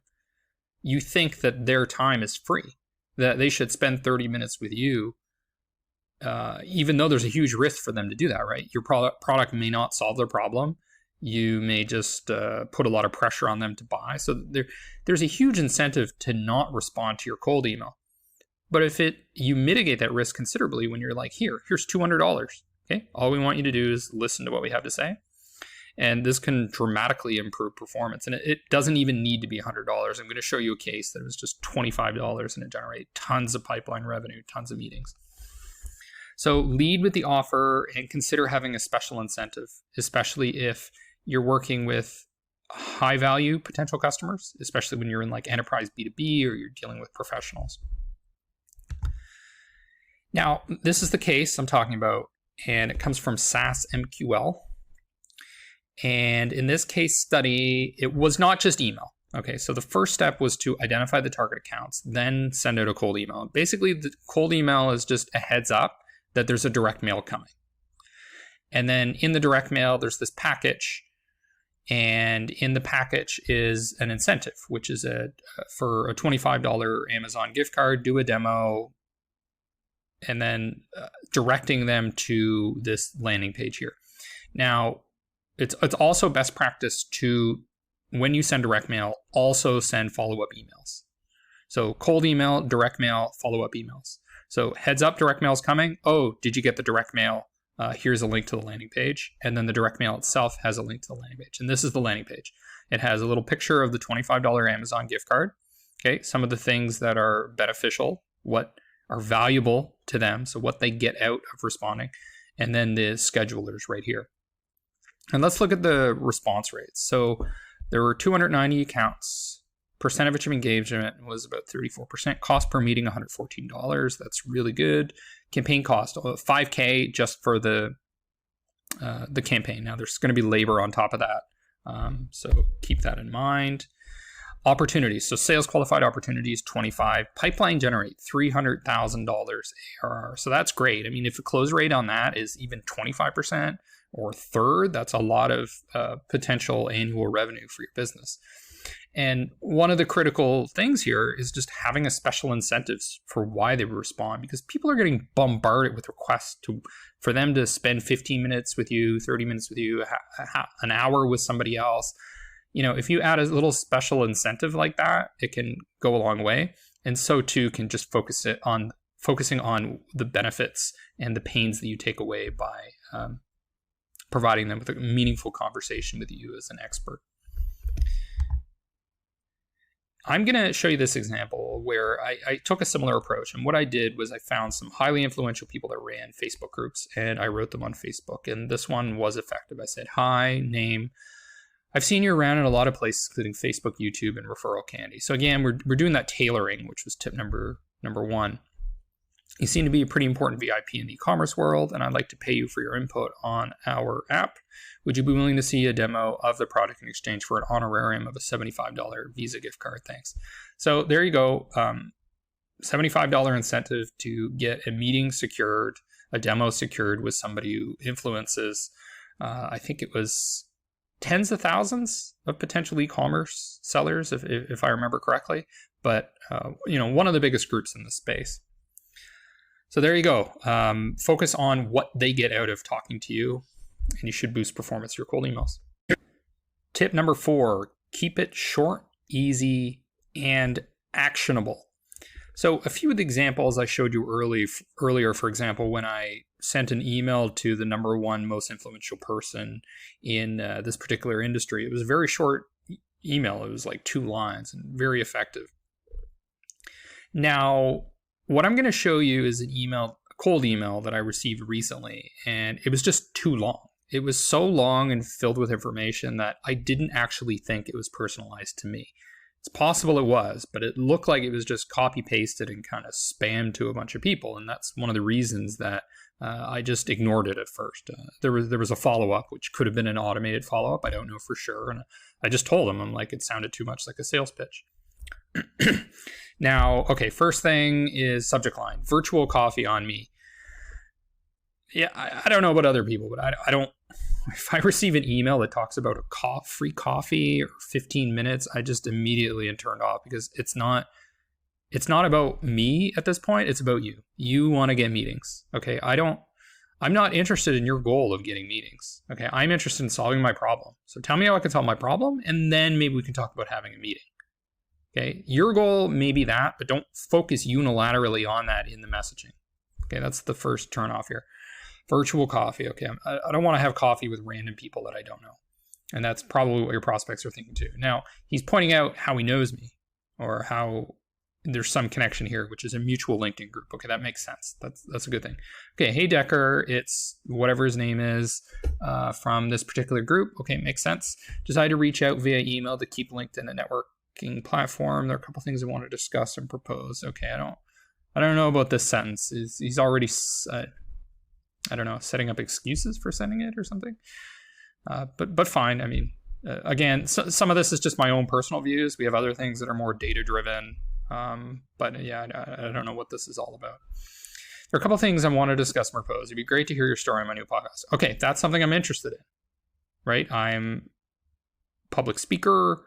I'm a writer, I'm an infopreneur, I'm somebody that likes teaching. Like, yeah, okay, I'm interested in being on your podcast. But then it's bundled with number 2, to understand what challenges you are having currently in blah, blah, blah, find a common ground of interest. So then he goes on to provide excruciating detail about what his product does, which is where the email really falls apart. Now, there are little things that I would change here and there, but, maybe data would prove me wrong, but this is the fundamental error. Too much information. Okay, customer develop, define the green team, define the solution, pre-sales, brand ID, and it just goes on. It's just this long list of pasted content, and then the part that I really don't like is Tuesday or Wednesday. So when it's too aggressive, trying to get that chat, trying to get that meeting, it's just like, this isn't for me. This is just you trying to get what you want. And when you put in too much information about your product, yeah, it's a turnoff. Now, I mean, there's some nuance here.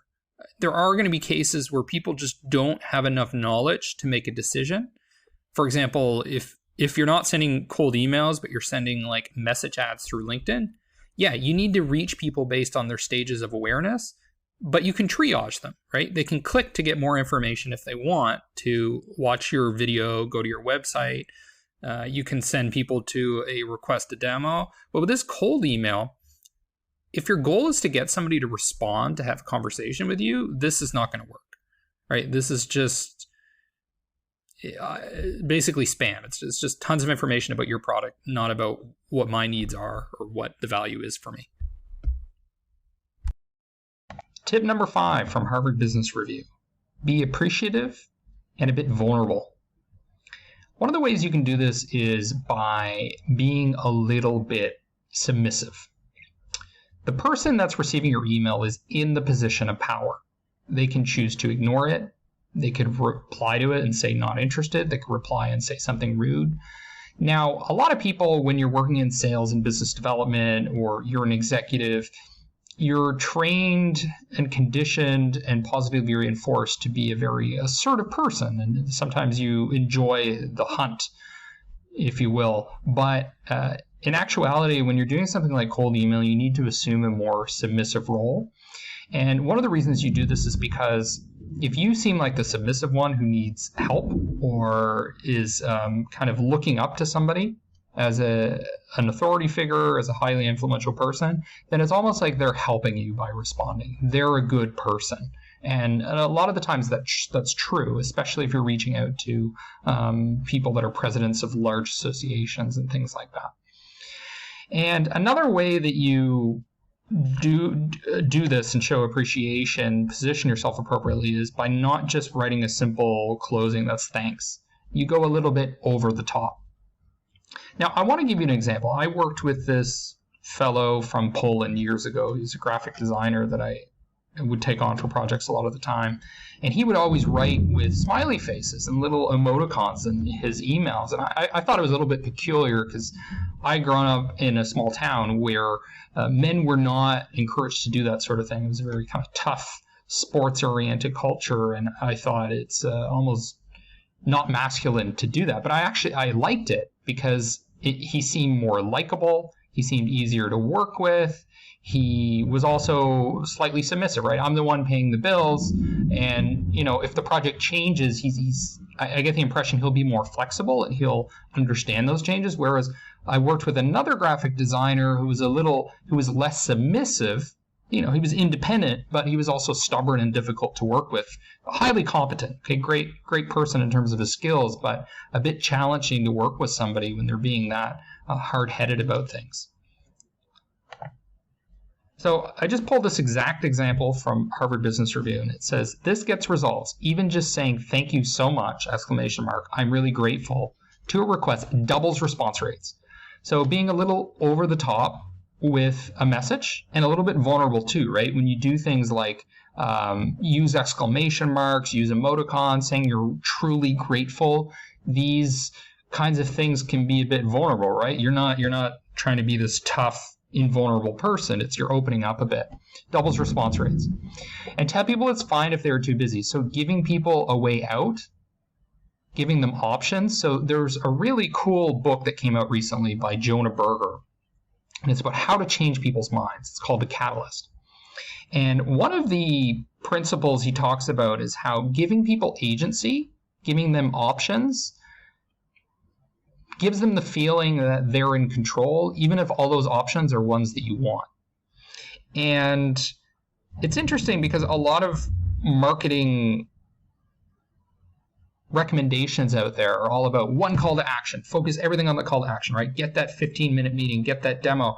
But what that does is it actually makes it highly likely that somebody will choose the option no. But if you make it obvious that people have options, they're more likely to choose one, and they're more likely to choose one in your favor. So an example I like to give is I was in Serbia, and this taxi driver was ripping me off. He drove me, I think, 2 kilometers and tried to charge me around $20 USD, which is pretty pricey for Serbia especially. And he said, okay, listen, you don't have to pay me. Like, that's the price, but you don't have to pay me if you don't want to. So he created a false dichotomy. He said the option is either you don't pay me or you pay me the full amount that I say is the fee. So it was a little bit of marketing trickery, right? He's giving me options, but he's giving me one option that he knows I won't choose, right? I'm not going to choose not to pay him. He did drive me, and he deserves to be paid for that. Here, what you're doing is by giving them a way out, you're actually making it more likely that they're going to say yes, because you're saying you're in control, I'm submissive, you're the decision maker. If you don't want to, I completely understand, or I know you're really busy, but this can actually work in your favor. And it's also just part of being a good person, right? You don't want to pressure people into doing things. You want to allow them volition. Giving them a way out actually makes them more likely to help you. And we've seen this numerous times in marketing psychology research. So one of my other takeaways from this, from a psychological standpoint, is that there are basically 5 variables that determine somebody's personality that's been statistically established. And one of those variables is agreeableness. And what we know from research is that people that are more disagreeable, people that are more likely to say no, more likely to be direct, more likely to negotiate salary, they're more likely to make higher incomes. But when you're doing something like cold email and you're in that sales position, that business development position, that partner marketing position, you actually want to be more agreeable. You want to be more submissive. You want to be less in control and make the other person feel like they're more in control, and they are actually more in control. So try to be more agreeable, more likable, less stubborn and controlling, because that'll be a huge turnoff, especially when you're establishing the early stages of a relationship. And finally, tip number 6, don't use an email template. I don't think this is universally true. I think there are cases where you have to use templates and where it's the only cost-effective means of doing cold email. However, there are some fundamental issues with it. So if you want to maximize the response rate of any given email, you should use a custom, personalized, handcrafted email. Now, I've worked at companies where I see these automated emails and they just seem so boilerplate. And there's this perception that if we just do more of them, if we just do more cold emails, more follow-ups, 7 touch points, we're going to get a higher response rate. But the return on effort on doing more and increasing the volume is actually quite low. You would have a much higher response rate if you had taken the effort to just customize your emails in the first place. So what happens is sales teams, business development teams, marketing teams, we get lazy. And whenever a new prospect, a new contact, a new lead comes in, we just want to throw it into one of these cadences. And there's these cadences in programs like Outreach. I'll go into more detail on that later. Sales Loft. And then there's cold email cadences like available through Lemlist. So it's easy to throw them into this machinery. The problem is we're marketing to humans. And humans are going to know when they're just being thrown into some generic thing. And it can be very frustrating, angering even, to feel like you're just not being treated as a human being. You're being treated as essentially a source of money. Now, if I go into a restaurant, for example, and the people serving me meals are being very territorial, like somebody won't help me because they're not my server, and the server that I do have feels very disingenuous, like they're just doing everything they can to get a higher percentage on their tip. So they're always recommending the most expensive things, not necessarily the best things. What do I feel like? I don't feel like a human. I feel like somebody's just trying to extract value out of me, extract money out of me. And that's the fundamentals of cold email, is you're supposed to provide value. It's not just about taking. But when you send a template, it's just like, I don't care about you. I'm not even giving you any time. I'm not paying attention. All I do is want. I'm not giving, I'm wanting. And one of the rules in business is, if you want to get something, you got to give something, okay? It's a karmic rule. And if we think about who really gets rich in this world, it's the people that provide a lot of value. It's the people that give a lot out, and then they get rich in return. This is like a fundamental law of just the universe. So reconsider those templates. But that said, there are definitely exceptions. So there are definitely cases where people expect to receive a template. So they sign up for a free trial for a product, for example. They expect to receive an automated email confirming their payment if they immediately signed up for a pay plan, or if you had to provide a credit card. They expect to receive an email with the login information or password confirmation, these types of things. personalizing those is not really necessary, right? People don't expect something personal. Where they do expect personal is when you're expected to respond, to reply, to engage in communication. Now, this is really interesting because I signed up for this awesome tool called SparkToro, which was founded by the founder of Moz. And I actually received an email from him, from his own personal email address, asking for feedback on the product. So when I responded, Rand Fishkin is the one I'm engaging in conversation with. So when you're asking to get feedback, to get a response, it's better to be more personalized and less templating. So in a lot of cases, there are two types of emails. There are like marketing emails, which are sent one to many. So it's usually from the brand or from the product. And these are sent out through HubSpot, Marketo, etc. But then there's a separate genre of emails where it's coming from the individual sales rep or the individual CEO, etc. And often these are done by different programs. So HubSpot actually has two different ways to send emails. There's the mass marketing emails, and then there's the emails coming from an individual. And those are in separate parts of the software. In other cases, what you might do is you might use Marketo to send the mass emails out, and then you use something like Outreach or SalesLoft to send the individualized emails. But not all the emails have to be these individualized ones. Some can be templated marketing emails that are more visual. So if you're selling a product where you need to train people how to use it, that's a case where, okay, sending a templated email makes sense. Okay, this is a nice little summary of what to do, how to use the product, and then maybe there's a call to action to reach out if you want, and then you go to the contact page. Other cases, business to consumer emails can often be templates. Why? Fundamentally, it's just because the price point is low. So if the contract value, the monthly payments, the one-off payments are low, then it's just not worth your time to do personalized non-template emails. Other cases is just in general, when you have a low lifetime value or a low annual contract value, then templates is the only profitable way to reach out to these people. Often you'll see that in business to SMB.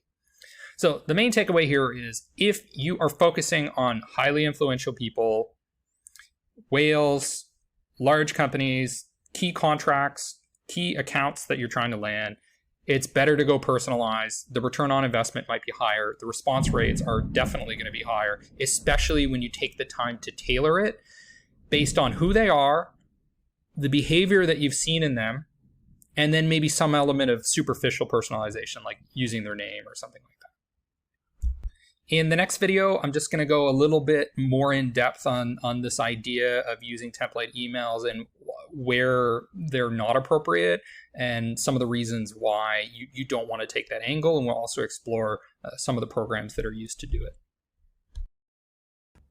I'm going to walk you through one of the most common mistakes that people make with lead nurturing.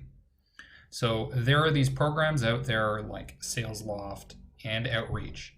And what they do is they make it incredibly easy for you to send these pretty much automated emails to prospective customers. So there are other programs that are focused more on marketing automated emails, such as Marketo. But here I'm talking about programs like Outreach, where you have sales development reps or you have business development reps, essentially the same thing.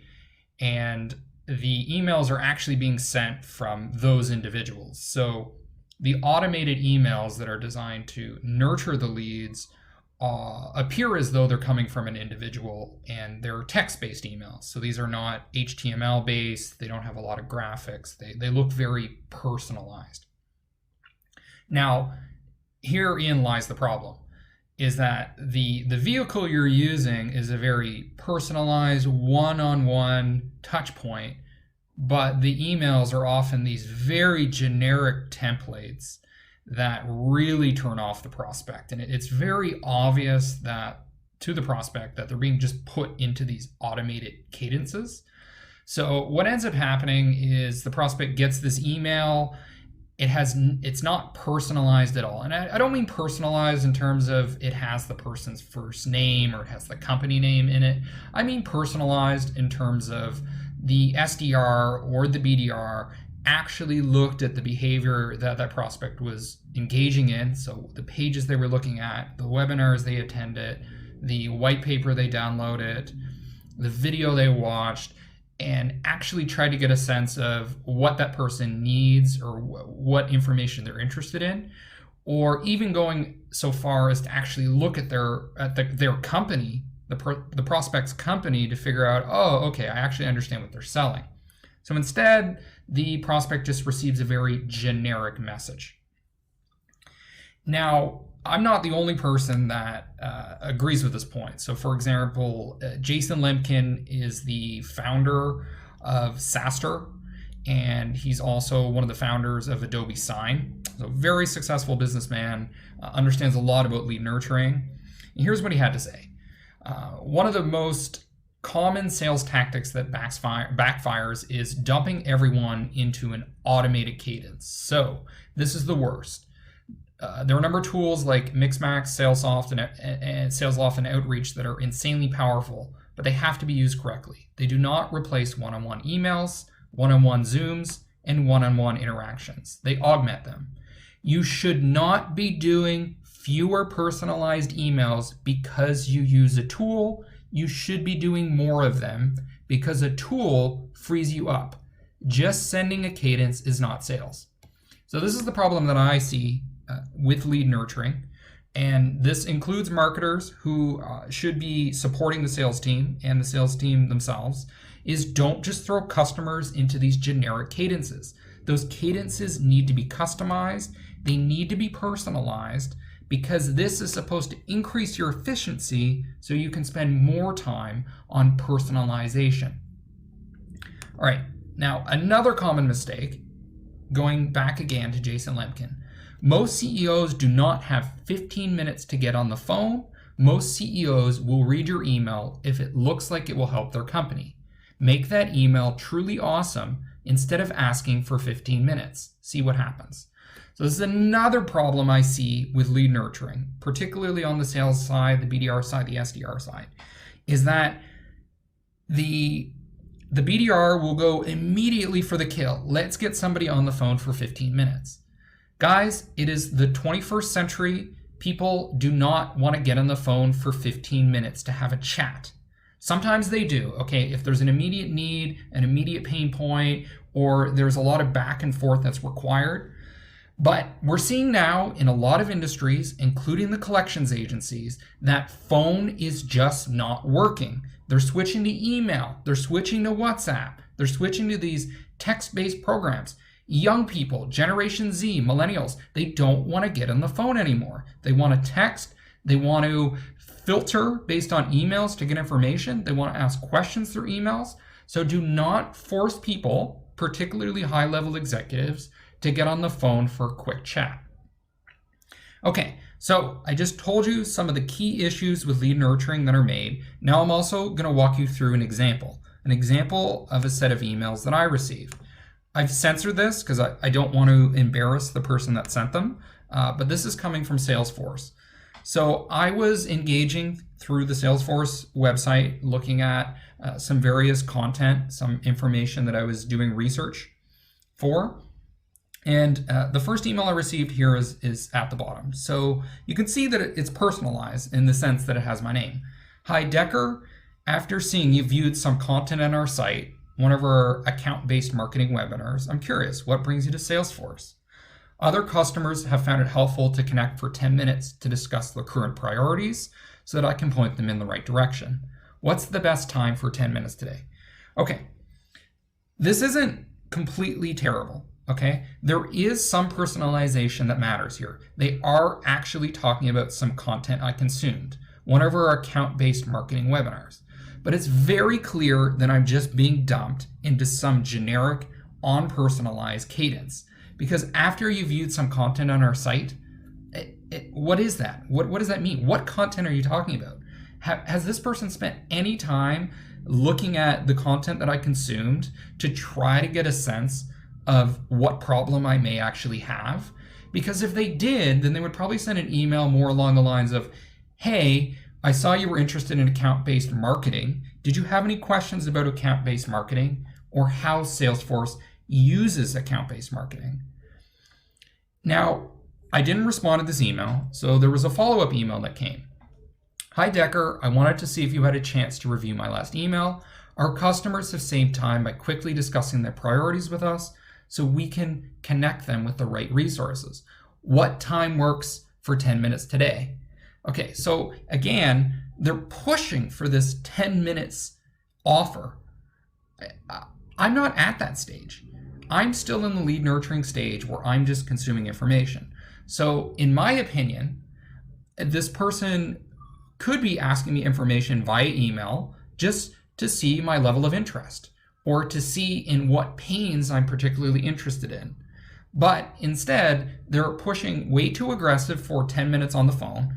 I don't like talking on the phone. Why not? You already have me on email. Sometimes you get these messages through LinkedIn. So start the conversation there. And the other thing is that I don't actually believe this person knows what I'm interested in. So when you're doing lead nurturing on the SDR, BDR, outbound sales side, you want to use automation, you want to use cadences that increase efficiency, but you need to augment those cadences so that the personalization happens in a way that's relevant. So personalization in terms of understanding the kinds of content that was consumed, trying to get a sense of what the pain point might be, and then get a discussion happening that isn't necessarily a 10, 15-minute phone discussion. I'm going to walk you through a successful cold email campaign that I implemented. We'll try to see why it was successful and perhaps some of the things that could have been improved. So the first thing that I want to highlight is that there are a series of automated emails that I set up for onboarding in MailChimp. So we see we have the welcome to the free trial email, product tip email, 2 days later, another product tip, other product tip. So there's a series of emails to get people onboarded and engaged in the product. But MailChimp is not fundamentally a cold email tool, and you'll find similar barriers when you use something like HubSpot or when you use Marketo. But there are programs that are specifically designed for cold emails, and one of those that I've been talking about is Lemless. So there is another series of emails that are being sent out for cold emails instead of the onboarding emails when you already have permission to use somebody's email address in the system. So first, I'm just going to look at the performance of the emails. Now, the goal of these emails was to get people to check out the product and actually sign up for it. So it was not to have a conversation with the salesperson. And you can see here that for step one, which is the actual cold email, I did an A/B test. And what we're testing here is two different subject lines. So advice for first name and ideas and feedback for company name. And we can see that the performance, as far as these metrics, was better with A. So using the person's first name instead of the company name. But when you're doing performance tracking, don't get too distracted by vanity metrics, because even though people are opening and they're clicking, ultimately there's going to be something else that you're actually measuring as the measure of success. That will be signups, acquired customers, pipeline revenue, those deeper funnel metrics. That's what you should be optimizing for. It's very tempting to start making changes before you have real data. So even based on this, I wouldn't make any changes, because until you know who actually signs up, you're not optimizing for the right variable. So we have the first email performed quite well. So the open rate is 40% for A, 36% for B. I think anything over 30% in general, I mean, this varies by industry, it varies by list, but as a general rule of thumb, if you're getting over 30% open rate, you're doing something's right. Click to open rate of 16%. Okay, that's good. Reply rate's low because that's not an objective. The bounce rate could be managed better. We only have a 1% bounce rate here. So we're getting great open rates. We have 44% open rate on the third email, and we're still getting the 12% click-through rate. So not bad, pretty successful cold email campaign, especially doing it at scale. So we're sending it to, close to 1,000 people. Now let's look at what the email was. At the bottom of the email, you can't see it because I've censored it, but it was a picture of a person, their credentials, their name, etc. So subject line, ideas and feedback for company name. Tesla's just done as an example here. Hi, first name, and that comma should be moved over. You can capitalize the company name if you want. That's another little trick you could experiment with, is using lowercase, because then it seems more casual, but it can also seem less professional. So depending on your brand personality, you can play with that. We've been developing software for accounting professionals in business for 30 years. As a credential CPA, I've been working to solve key issues of cash flow management and limitations of QuickBooks. So we decided to develop this product. I'm offering this to you and your clients for free for 3 months. So this email is actually going out to other accountants.